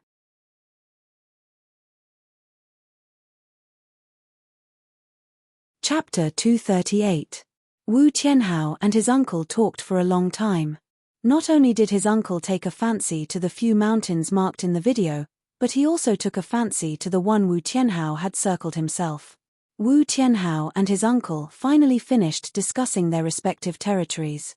After ending the call, Wu Tianhao asked about Fang Zhao's movements and found out that Fang Zhao had not come out after entering his room. Wu Tianhao headed over to Hu Yi's side. He wanted to see if Fang Zhao had roped Zaro over during this time. Zaro? Hu Yi released the 3D holographic map, pointed to one of the marked mountains, and said, this mountain was booked by him. Wu Tianhao's eyes nearly popped out of their sockets as he stared at the map in front of him. Many places on the map were marked with sparkling gold marks, which meant that the marked areas had already been reserved. Wu Tianhao couldn't believe what he was seeing. I haven't looked at this in 2 hours. These have already been purchased? Hu Yi's eyes were filled with delight, but he still appeared calm. Yes, the golden marks have all been reserved. Wu Tianhao swallowed his saliva and rejoiced in his heart. Luckily, he had circled a few mountains in advance. Otherwise, he wouldn't have been able to purchase them even if he wanted to. This bunch of people moved too quickly. Who bought all these? Wu Tianhao was curious. Zaro alone couldn't have bought so many. The markings on the map were all different. There were letters on them, probably representing the people who had bought the land. However, just by looking at the letters, Wu Tianhao couldn't guess who it was. Hu Yi pointed to the area surrounded by mountains. This area was jointly purchased by Fang Zhao and Yanzhou's Silver Wing Media. This one, and this one were reserved by people from Lacalina's who. This one is. Hu Yi gave Wu Tianhao a rough summary of the people who had bought the land. How could they be here? Wu Tianhao was at a loss. Why would these people have their eyes on this place? That, I'm not sure. Hu Yi shook his head. He also didn't know why people would use their connections to approach him and ask about the film entertainment cultural base. He also didn't know where these people had gotten the information. Hu Yi and Wu Tianhao could not understand. Even Fang Zhao had not expected things to turn out this way. Actually, it was Zaro who had pressed Barbara for the debt, which had piqued her interest. However, Barbara didn't want to take the risk alone, so she looked for a partner. Very quickly, this attracted the attention of quite a few members of the Lacalina family. They discussed it and decided to buy it. First, they would book a place and then immediately organize an inspection team to come over to Planet Y for an inspection. He had already paid the deposit. If he felt that it was worth investing, the rest of the payment would be paid soon. On Silver Wing's side, Du and Chenji had also found a few partners. Just by looking at the largest piece of land Silver Wing had circled out, one could tell that Silver Wing was prepared to go big. This was a scene that Hu Yi was happy to see. After a while, he wondered if there would be more people coming. Wu Tianhao stared at the map for a while before leaving. After Wu Tianhao left, Hu Yi's expression immediately became fervent and excited. Previously, when he had found out that teams from Lajou and Yangzhou were coming over, he had been so excited that his eyes were brimming with tears. Then, Wu Tianhao had come. To maintain his image, Hue Yi had hurriedly held back the tears he had shed because of the good news and continued to display the imposing manner of the base's number one. Now, he could finally express his emotions. Our planet Y also has an inspection team coming. Hue Yi took out the list of names once again and looked through them from top to bottom, not missing a single one, as if he was admiring a masterpiece. Meanwhile, after Wu Tianhao left Hue Yi's office, he held his breath all the way back to his dormitory. Hue Yi did not say why those people had joined this encirclement campaign, but in Wu Tianhao's opinion, it was definitely Fang Zhao's doing. Not mentioning anything else, just over in Yangzhou, besides Silver Wing Media, there were actually two other large Yangzhou companies. One was a hotel operator, and the other was a venture capital firm. Both were well known in Yangzhou. With one look, it was clear that these three were not here to play around. There was also the inspection team from Lajou. If Barbara was the only one going crazy, then so be it, but she had also formed an inspection team and had even set up a few mountains in advance. Furthermore, given the Lakalina family's obsession with ancient castles, Wu Tianhao dared to confirm that they were also serious. From the looks of it, Fang Zhao had roped in more people than him. On his side, he had only roped in his uncle and no one else. With this comparison, he felt that Fang Zhao's side was more powerful. He was not convinced. Thus, when he returned, Wu Tianhao contacted his childhood friend. He did not have to wait too long before the other side quickly picked up. The matter that I mentioned to you previously. Before Wu Tianhao could finish speaking, the other side started howling. Brother Hao, I really don't have any more money on hand to invest. I just invested in a movie some time ago and am tight on cash. Brother, let me tell you one thing. If you don't come, it will be too late. The land is almost finished. The other side was unconcerned. I really don't have any spare cash on hand. Wu Tianhao paused. He did not get angry like the other side had expected. Instead, he calmly said, all right.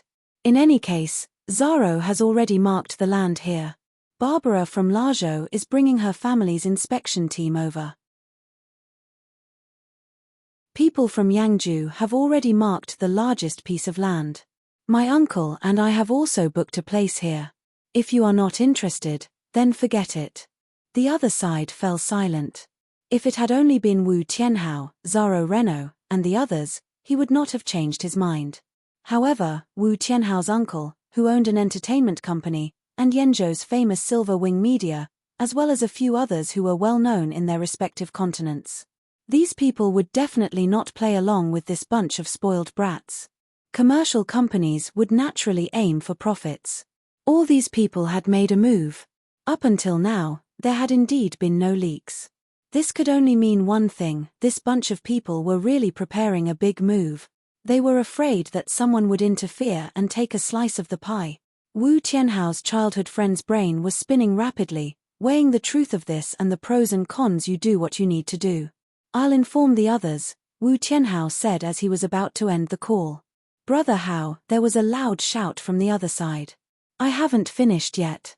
Although I don't have any spare cash on hand, I've decided to borrow money to support your career. It was fine if he didn't know, but since Wu Tianhao had informed him, it would be strange if he let go of this opportunity. Don't force yourself, Wu Tianhao advised. I won't force myself. It's not forced at all. That's it then. The long-distance communication fee is too expensive.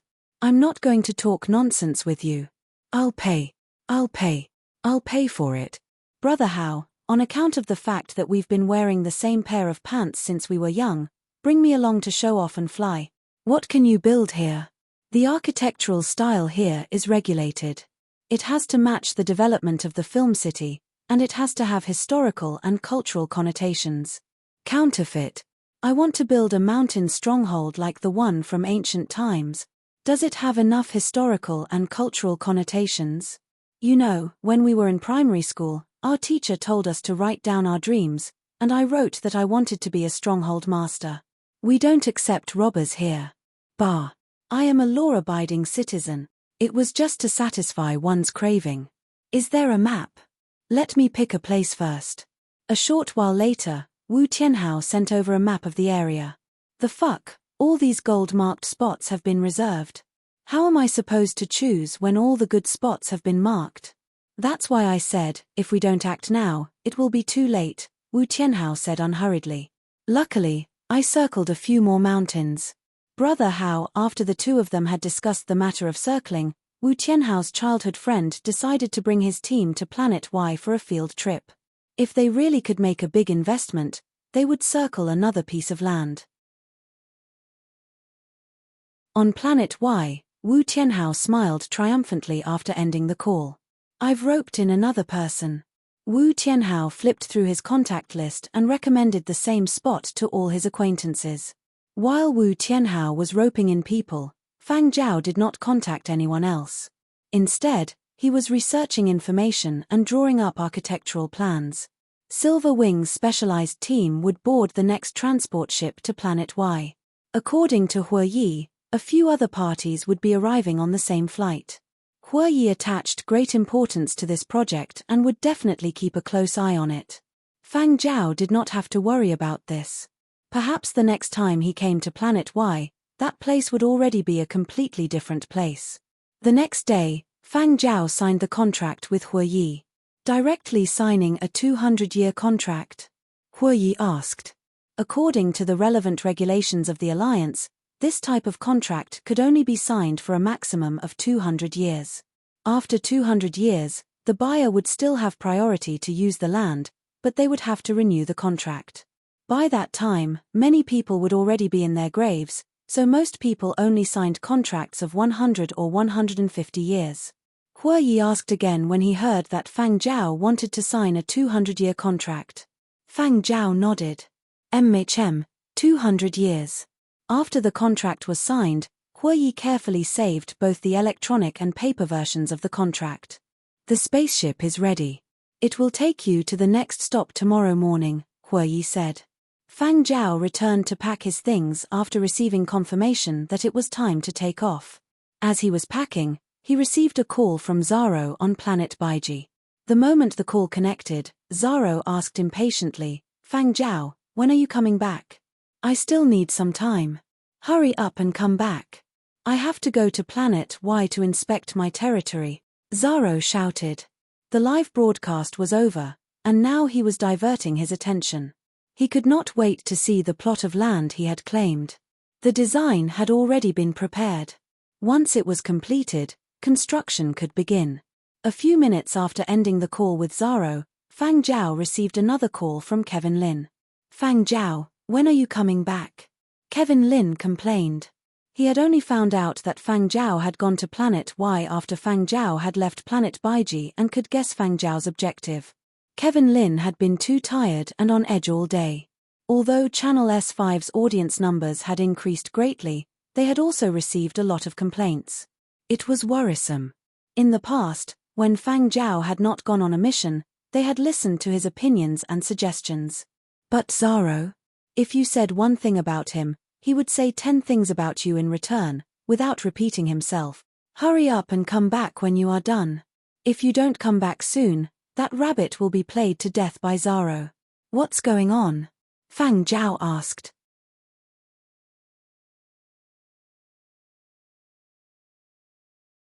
Chapter 239.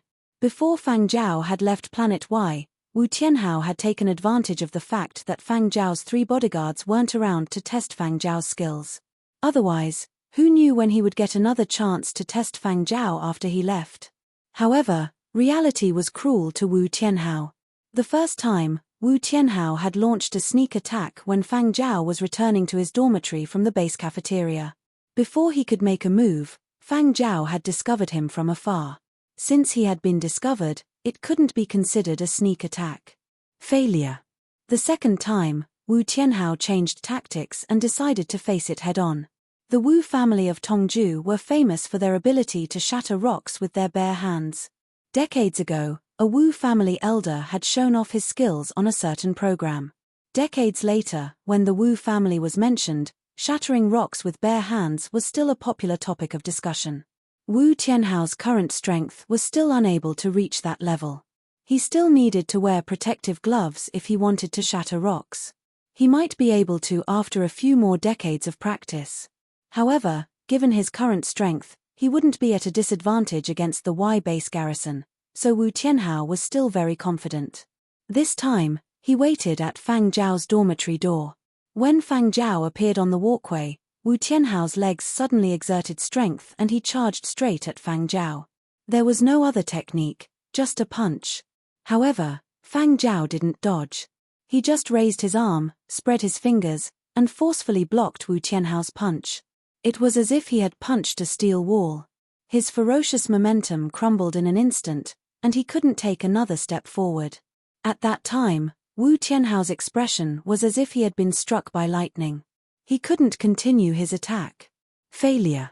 The third time, Wu Tianhao had learned his lesson from the previous 2 times. He felt that he had lost in strength. Since he couldn't beat Fang Zhao in strength, he would compete in technique. Sneak attack plus technique attack. Wu Tianhao approached Fang Zhao as he dragged his suitcase out. He had just gotten close to Fang Zhao and was about to launch a sneak attack when a gun barrel was pressed against his head. Dead. This could be said to be Wu Tianhao's greatest failure. In actual combat, the first 2 times would have been fine, but the third time would definitely have cost him his life. When Fang Zhao left Planet Y, Wu Tianhao had yet to recover from the shock. When he did, he realized that he had not been able to find out much.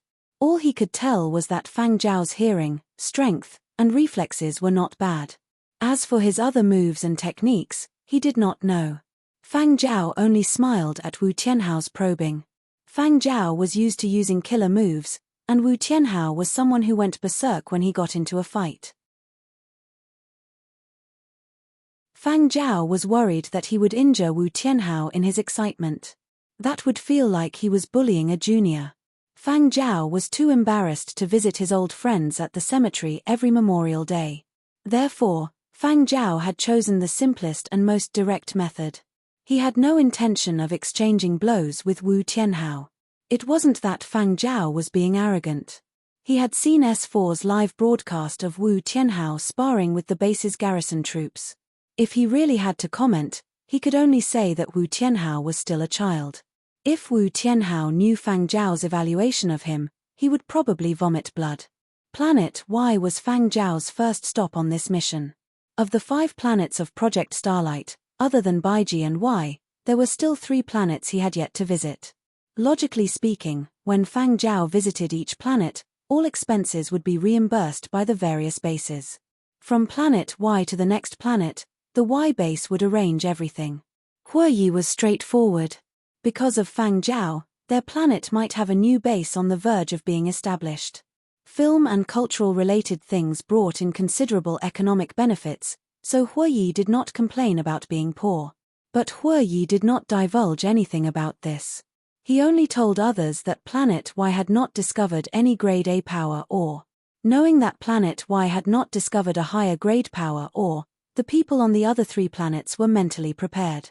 Fang Zhao's second stop also did not discover any grade A power ore. Everyone was in low spirits. When Fang Zhao arrived, the people at the base warmly welcomed him. When Fang Zhao left, it was cold and cheerless. Fang Zhao did not feel angry about this. This was to be expected. If not for the film and cultural base project, Huoyi would not have been so nice to him. Fang Zhao visited another 2 planets. Just as he was about to head to the last stop of this mission, he was told that he did not need to go. After the first 3 stops, everyone had accepted reality and did not want to waste any more money. Voyage fees were very expensive and required a lot of power ores. Therefore, when the last planet saw that they had wasted so much money and nothing, they told Fang Zhao that he did not need to go anymore. Fang Zhao was happy to be free and returned to planet Baiji to report on his completion. During this period, Fang Zhao used his free time to flip through a lot of information pertaining to ancient architecture. As he flipped through historical materials, he found quite a number of ancient musical instruments. When he flipped through one, Fang Zhao's mind would go ding. When he flipped through another, his mind would go dong. The sound of an instrument being played would be activated one by one. Many musical notes that had not been buried in his memory were dug out. For Fang Zhao, this was also a reward. When Fang Zhao returned to planet Baiji, Shanta, who was now the top commander of the large military district, took the time to ask Fang Zhao about the situation of this mission. Of course, he had already found out through other channels that the other planets involved in Project Starlight had not discovered any Grade A power ore, and he was even more pleased with himself. Although he had long since expected this, Shanta could finally show off the results of Fang Zhao's trip with peace of mind. Their planet Baiji was indeed one of a kind.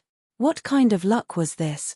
He, Shanta, was indeed not an ordinary person.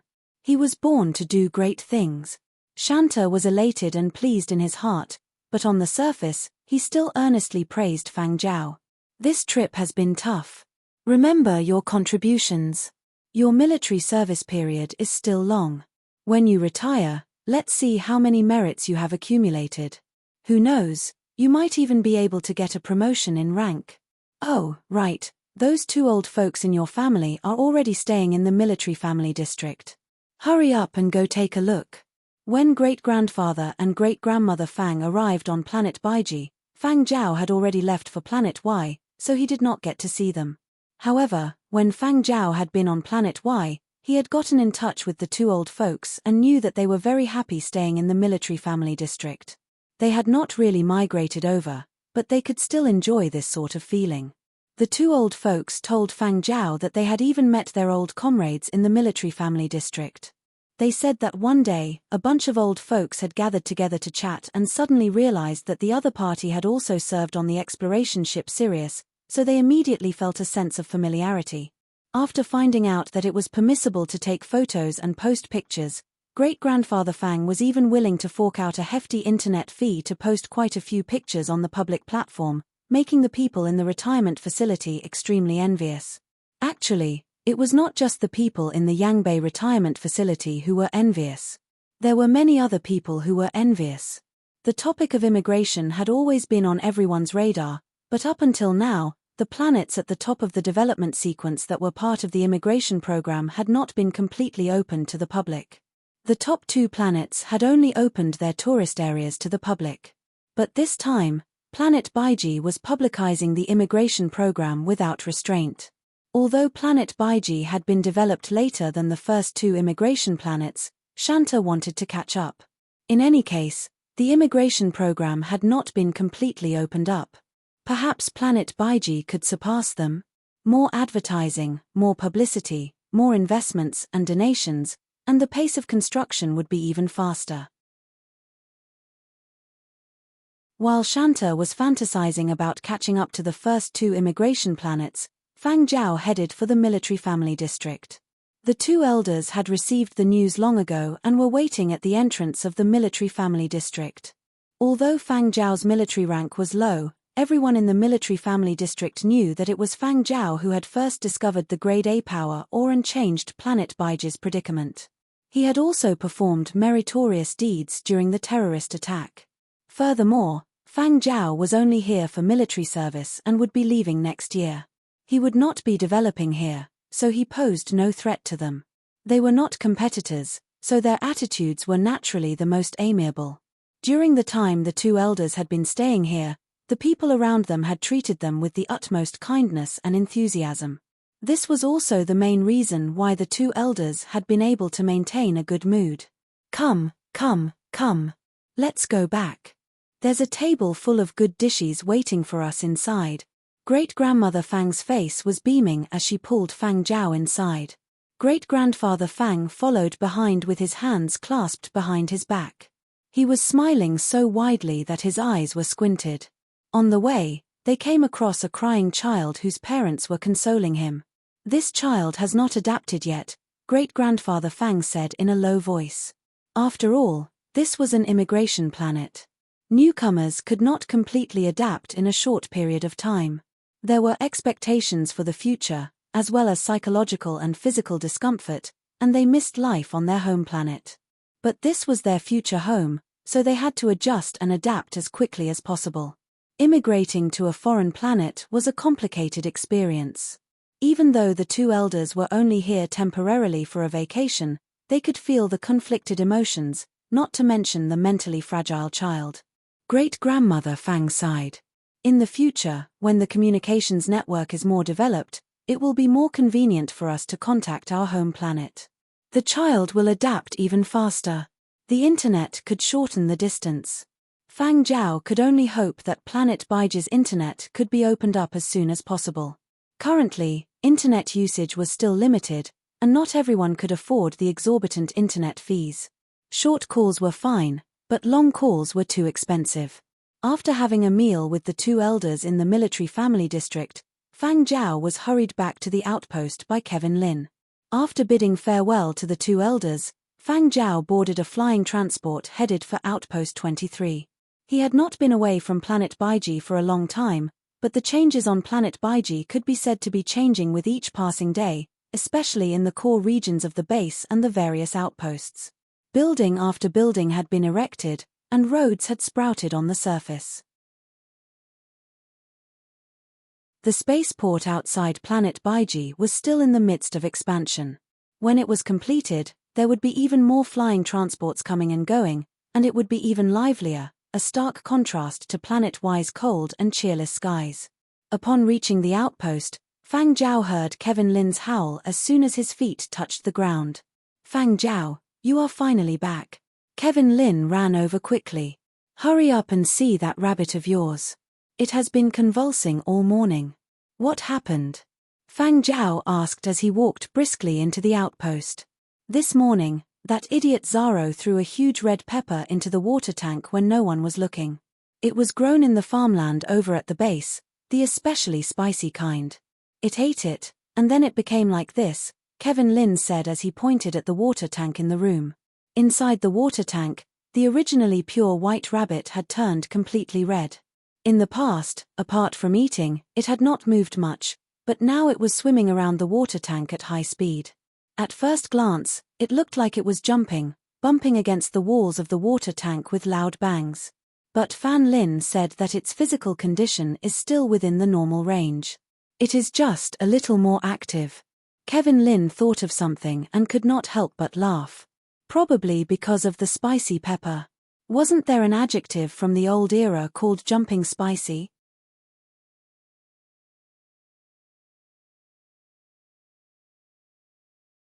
Chapter 240. Kevin Lin had been looking forward to Fang Zhao's return. Apart from the many complaints he had received because of Zaro, the other reason was that ever since Zaro had taken over Fang Zhao's broadcasting position at Channel S5, Kevin Lin's presence had been diminishing. Looking at the comments on his social media accounts, he knew they were all following Zaro.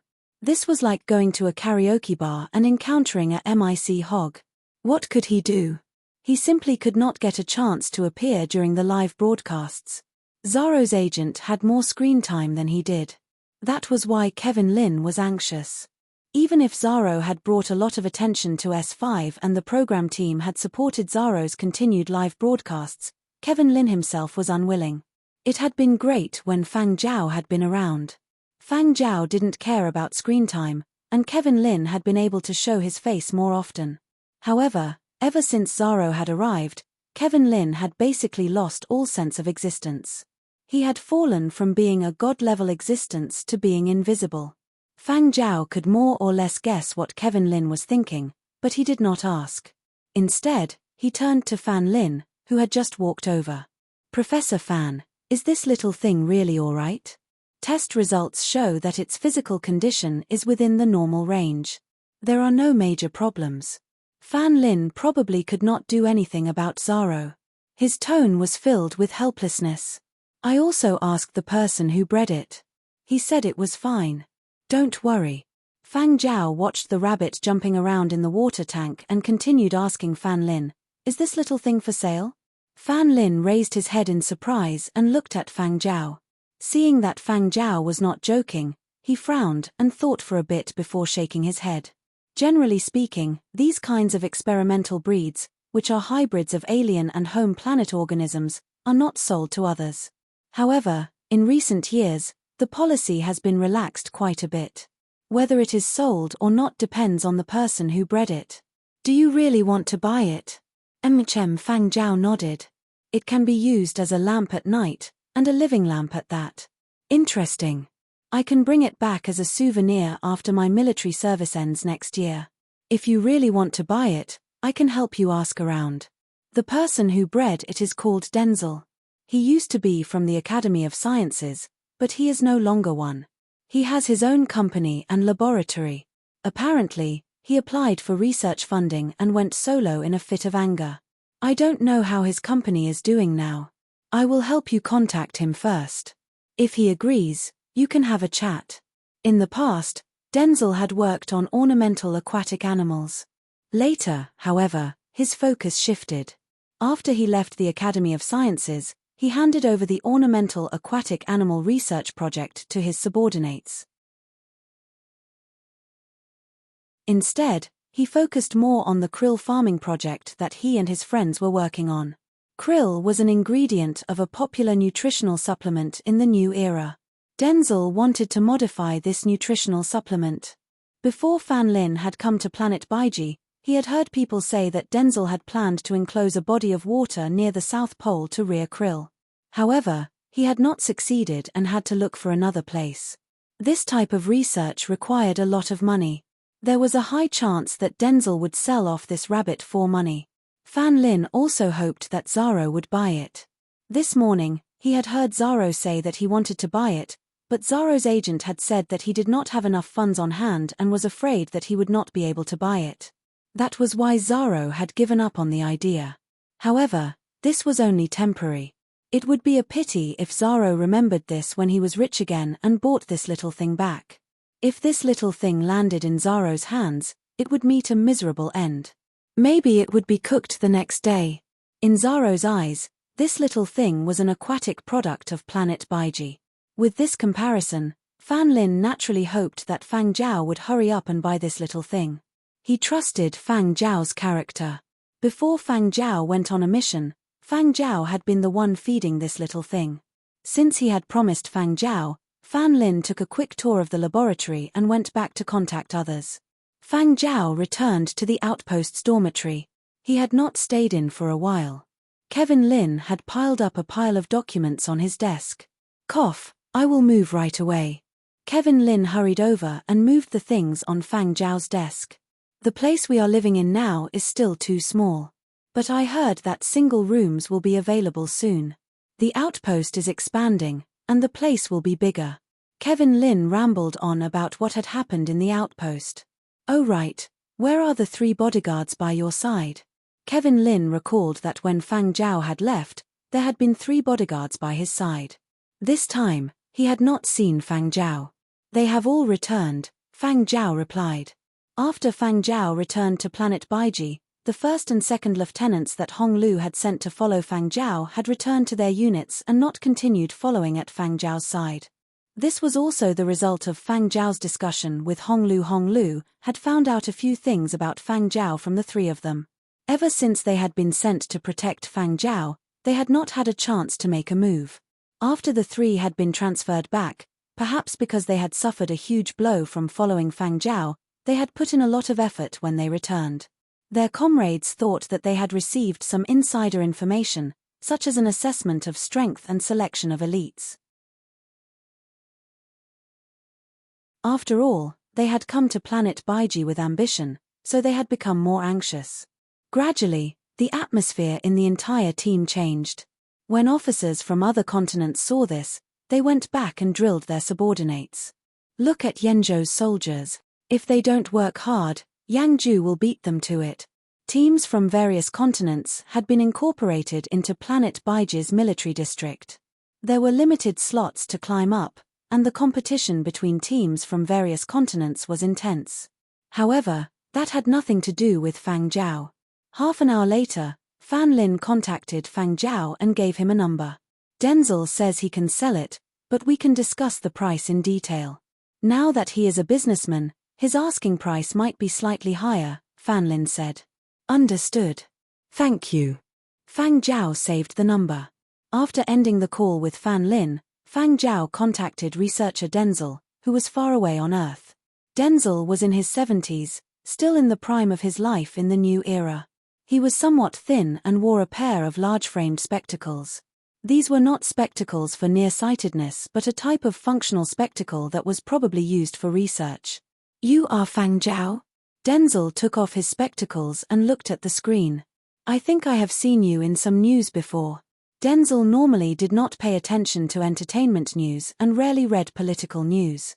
Most of his time was spent on research, so he only had a vague impression of Fang Zhao. "Fan Lin said quite a lot of good things about you, but I am now a businessman." "Business is business. There is no friendship discount," Denzel said. Although he had already set up a company and called himself a businessman, he was still a straightforward person. 5 million, no bargaining. Probably worried that Fang Zhao would find the price too high, Denzel hurriedly explained, "Among marine ornamental pets, sea slugs are the most popular. Nowadays, the market price of sea slugs varies from tens to hundreds of thousands, depending on the breed and condition. At the start of this year, an excellent Poseidon breed was hyped up to 2 million. That shaggy hybrid on planet Baiji has extraterrestrial genes, so it has a much stronger vitality than those ornamental sea slugs on the market. It can eat anything and is easy to raise. I have spent quite a lot of time and effort to breed it, so it is only right for the price to double. Furthermore, the total price is 5 million, and I will help you complete all the paperwork. If you were to do it yourself, even half a year might not be enough." The moment Denzel opened his mouth, he rattled off a lot just to tell Fang Zhao that this price was definitely worth it. "Sure." Fang Zhao nodded his head and did not haggle. Denzel was flabbergasted for a split second, but he quickly smiled. "All right then. Since we have already decided, let's make the deal now."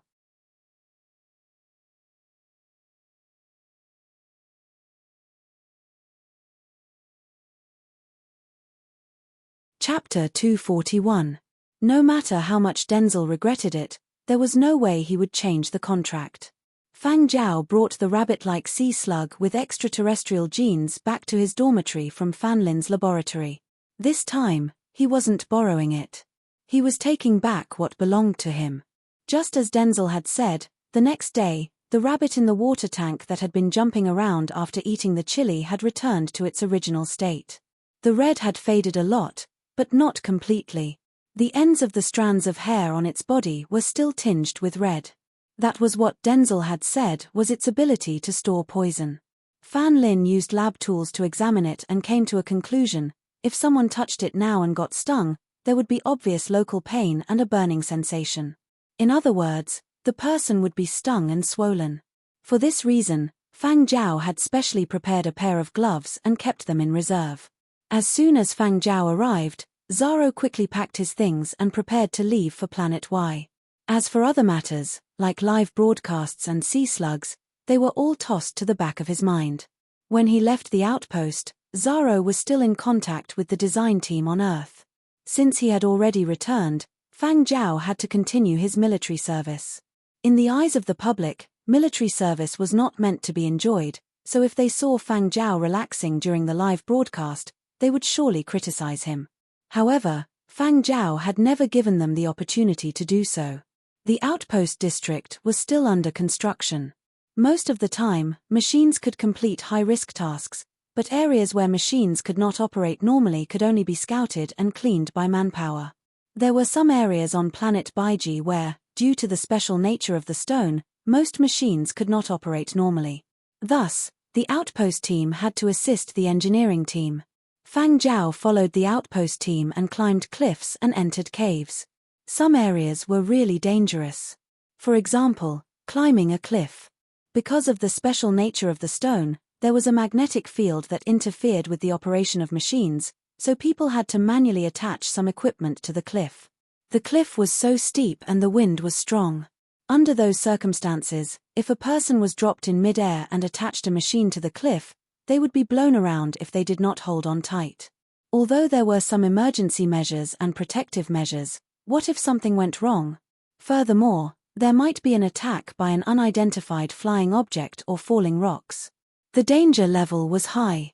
The camera could not fly steadily in that area, so Kevin Lin could only carry it with his hands.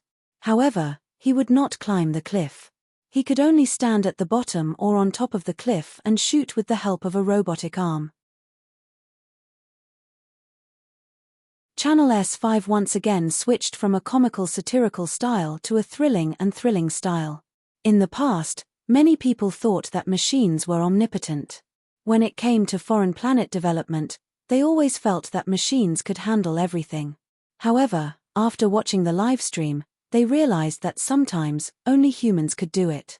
Those who had been staring at Fang Zhao to find fault with him were also speechless.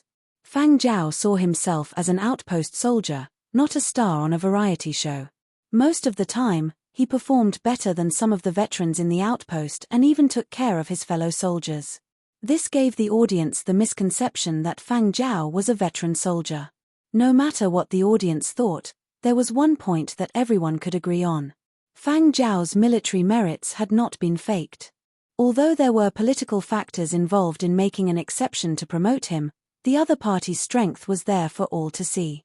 In his free time, Fang Zhao would flip through materials and draw design plans. Du and Qianji had already arrived on Planet Y with her inspection team. There were also people from other continents on the same flight as Du and Qianji. After Zaro arrived on Planet Y, the main personnel involved in the Y Film Studio Complex project held an online meeting. The meeting was chaired by Y Base Commanding Officer Hue Yi. In this aspect, Hue Yi was better than Shanta. Whether it was military construction or commercial activities, as long as he decided to do it, he could consider many aspects. He could handle the meeting by himself. If it had been Shanta, he would have had to invite a military advisor. Simply put, Hue Yi was more shrewd and crafty than Shanta. He also knew how to fish for benefits. Now that this project was also something he valued greatly, he naturally had to strictly control it. He would not allow the people who had won the bid to demolish and build randomly, but he would also not allow people to be disgusted and abandon their investment in this piece of land. After the meeting, Du and Qianji used an online video call to discuss the design plans with Fang Zhao. This time, Du and Qianji had sought out quite a number of historical consultants for the sake of restoring as many ancient buildings as possible. However, the project was too big and could not be completed in a short period of time. There had to be priorities. I have decided to build the Imperial Palace first, Du and Qianji said. The one that has the most historical footage, the one that embodies the essence of Yenzhou's ancient palace architecture and is the largest in scale. Understood. Fang Zhao knew which one she was referring to. In his previous life, before the period of destruction, he had gone there a few times to find inspiration. The portable storage equipment had allowed many things from the old era to be preserved. The majestic imperial palace that had once existed on the Yangzhou continent was also one of the world's 5 great palaces during the old era. There were video recordings, written records, and a few films and television dramas from the old era that had fortunately been preserved thanks to all sorts of storage equipment. However, video recordings and written records had their limitations. Even those senior researchers with long experience had many areas that they could not be sure of. As the only person still alive who had personally seen and gone to the Imperial Palace, Fang Zhao had highlighted many details that others had not considered or had deliberately left out on the design plans. Some important points to take note of were written out. And it was precisely because of Fang Zhao's assistance that Du and Qianji's original estimated time for the design had been greatly reduced. The difficult part of building a palace was the design. As long as the design was completed, construction would start very quickly. Those machines could build houses very quickly. Thus, while others were still discussing the design plans, the plot of land in the middle of the film studio complex had already started construction. The days passed one after another. For people on Earth, there was nothing special. The convenience of the internet made more people work from home. Even for a large company like Silver Wing, many employees did not work in the Silver Wing building but rather worked from home. Whether they worked at home or in the office, when they had free time, they would browse the internet for interesting videos or other gossip to relieve their boredom. On this day, a piece of news caused waves in the Yangzhou film circles and was quickly forwarded by various entertainment newspapers. Silver Wing's film department, which had kept a low profile for a long time, posted on social media platforms, "Our company's large-scale historical drama Beauties is about to start filming. The cast and crew will be heading to Planet Y for the shoot." The accompanying photo was a group photo of the Beauties cast and crew. In the background, the word entrance could be seen. Netizens. A large-scale historical drama? Isn't the focus on Planet Y? Why? Is it the planet where S4's Tianhao is located? Shooting a historical drama requires flying to the sky. Here comes the problem. Why would they need to fly to Planet Y for a historical drama? It's not like they are filming an alien planet adventure. Historical drama? Does it refer to ancient times that predate the old era? There is a saying that goes, "History is full of thunder dramas." Look at those historical dramas online. It hurts my eyes. Those historical dramas online are mostly low-budget dramas made to tease fans. But Silver Wing is making a big investment this time. Just look at the cast list. The main leads are all Yangju A-list movie stars. I reckon they are aiming for some awards. Here comes the problem. Why would Silver Wing want to go to Planet Y for a historical drama?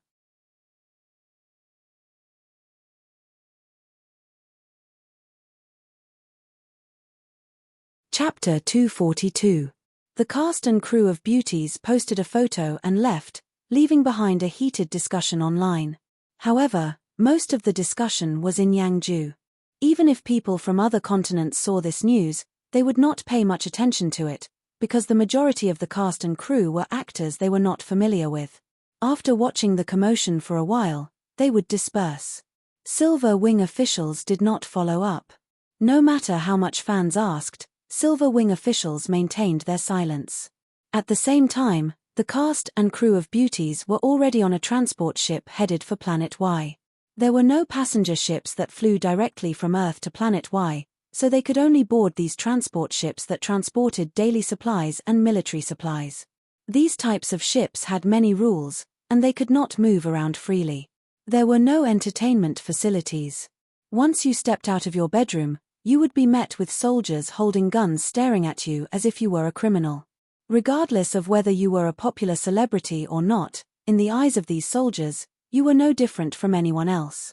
When they heard that Silver Wing's big boss, Duan Qianji, had boarded this type of transport ship, they felt much better. If even the big boss was like this, people like them could not ask for too much. Otherwise, even if they were beaten to death by these soldiers, they might not even get an explanation.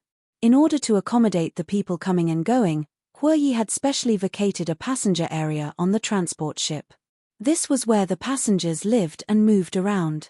There were bedrooms, a dining hall, and a small living room for the passengers to gather and chat. At this moment, in the passenger area, the few main leads of Beauties were gathered and guessing the purpose of this trip. Actually, when they had found out they were going to Planet Y to film, they had been at a loss. Although they had been smiling happily during the photo shoot at the spaceport, deep down, they were still confused. They did not know why they had to sign a confidentiality agreement to film a royal court drama and why they had to travel all the way to Planet Y. The higher-ups had not said much, only told them, "You will know when the time comes. Don't tell me they are going to sell us off." Wen Shengyi, an A-grade male actor under Silver Wing, joked. As A-grade movie stars under the company, they were not as restrained as those smaller celebrities.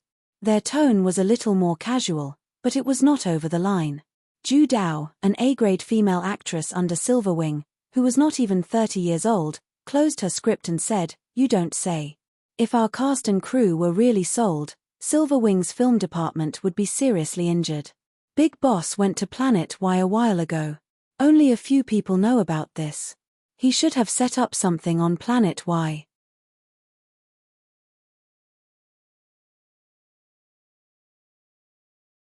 I know someone who has interacted with Fang Zhao before. He lazy looked over at the pantry and raised his voice. Little G Polan. After a nap, G Polan had gone to the pantry to brew a cup of tea and was about to bring it to his room to read the script. He saw a few of the company's big-name actors there, so he slowed down and glanced over curiously. He swore that he had really just taken a look out of curiosity and had not intended to curry favor with them. He would return to his room after reading the script. Suddenly hearing someone call him, G. Polan was so startled that he trembled. If not for the tight lid on the teacup, the tea would have spilled quite a bit. Seeing that the person calling him was that first-rate senior, G. Polan walked over quickly. He was too nervous and seemed a little reserved. Greetings, seniors. Even though some of these people were younger than him, in terms of seniority, a second-rate actor like G. Polan still had to address them as seniors.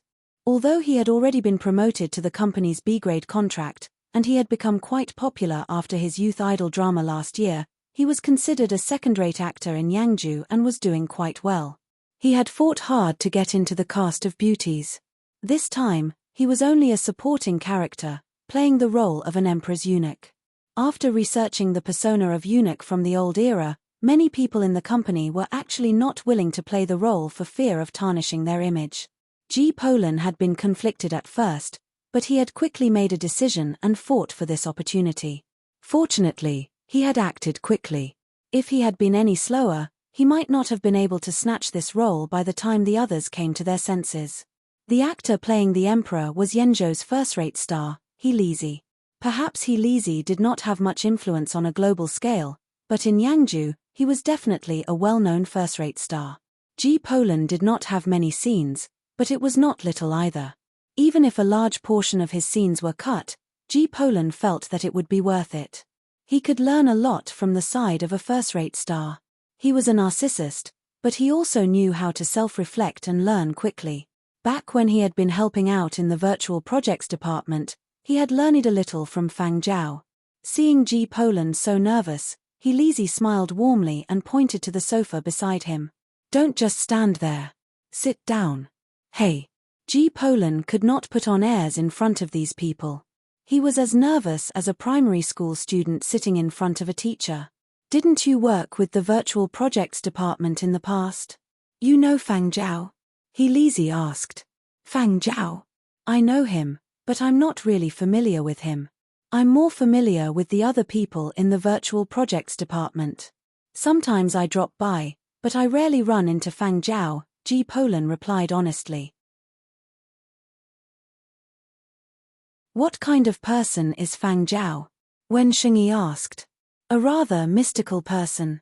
That was the only description G. Polan could come up with. There are rumors online that Fang Zhao and Big Boss are relatives. Is that true? Macchiaduo asked curiously. No. G. Polan hurriedly said. Fang Zhao and Big Boss are not related by blood. Those speculations online are all nonsense. Smears. Some people online had said that Fang Zhao was Duan Qianzhi's illegitimate son.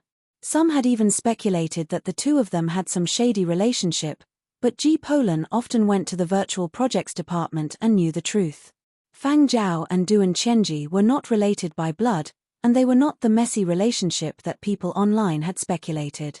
I believe that, He Lizhi said. Fang Zhao's contract is different from the others in the company. Furthermore, from what He Lizhi knew, Duan Qianzhi's husband had been able to head to Planet Baiji's military district partly because of Fang Zhao. From the looks of it, Fang Zhao's capabilities were not small. This person, Fang Zhao, was indeed mystical. Everyone thought that if they had the chance to meet Fang Zhao in the future, they would have to interact more. Because these few big-name stars in the company were very curious about Fang Zhao, G. Polan was often called over to rehearse with these big-name stars. This made the other small-time stars in the cast and crew extremely envious. G. Polan is really crafty. I wonder what tricks he used to suck up to those few stars, someone said enviously. But G. Polan knew that these few stars calling him over to rehearse was just an excuse. They actually wanted to find out more about Fang Zhao. When the transport finally arrived on Planet Y, the cast and crew were transported by flying transport to the film studio complex. The moment they got off the flying transport, the cast and crew were dumbfounded. In front of them was a majestic palace filled with a rich historical and cultural atmosphere. Everyone was so shocked that their eyeballs almost popped out. Everyone stood there in a daze, their mouths agape and eyes wide open. TCH ignorant.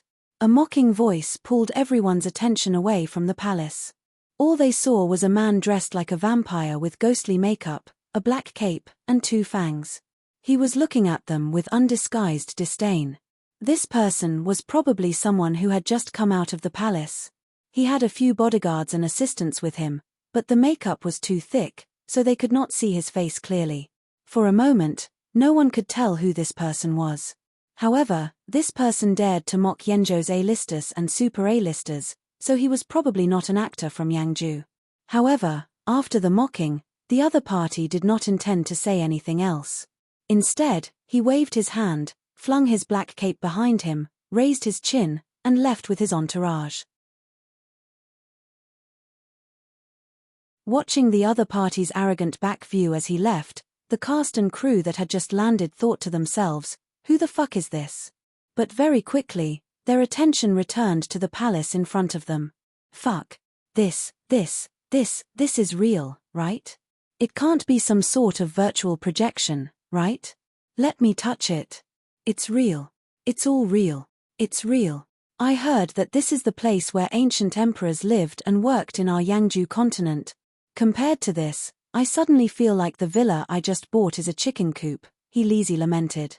White jade Sumeru throne, grey brick floor, red piers on the double-eave city tower, yellow glazed tiles, vermilion walls, all sorts of colors intertwined and shone. The building in front of them exuded a dignified and gorgeous ancient vibe. Under the guidance of the receptionist, everyone walked in. The more they saw, the more shocked and excited they became. For people of the new era, the visual impact and shock of this sort of ancient vibe was considerable. Stepping on the dark grey brick floors, step by step, it was as if they had traveled through thousands of years of time. Especially He Lizzie, who was playing the role of an emperor. At this moment, he was so excited that his fists were trembling.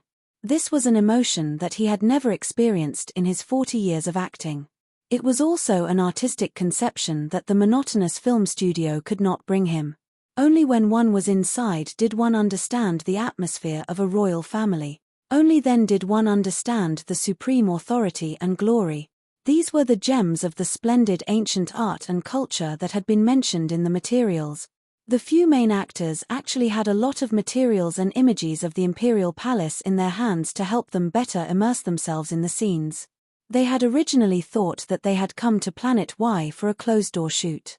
They had traveled so far to avoid the harassment of paparazzi and entertainment reporters, but they had never imagined that there would be such a pleasant surprise. As they walked and walked, the few main actors got into character. The director noticed the changes in the behavior of the few actors in front of him and told them not to disturb them. I don't know if you guys noticed, but just before we entered the palace, there was a stone tablet with the names of the design team engraved on it, a cameraman said in a low voice. Oh, I didn't notice that. Are there any photos? Someone beside him asked. Yes. The cameraman picked out the photo he had taken at the palace gate and zoomed in on the stone tablet. The names of close to 100 designers were listed in order of importance. The first few names were world-renowned experts in history, archaeology, engineering, ancient architecture, and so on. Those who did not know much could do a search on the internet and there would be a lot of information on them. Their achievements were dazzling. But the cast and crew had not expected to see a name in the top 20 that surprised them. Fang Zhao. Why is he everywhere? Is he the same person as the Fang Zhao we know? It might really be him. I heard that Fang Zhao is quite good at history and is a member of the consultant team for Fiery Bird's Battle of the Century. So, it might really be because of Fang Zhao that we came here to film? If that is really the case, I have to thank him. The director sighed.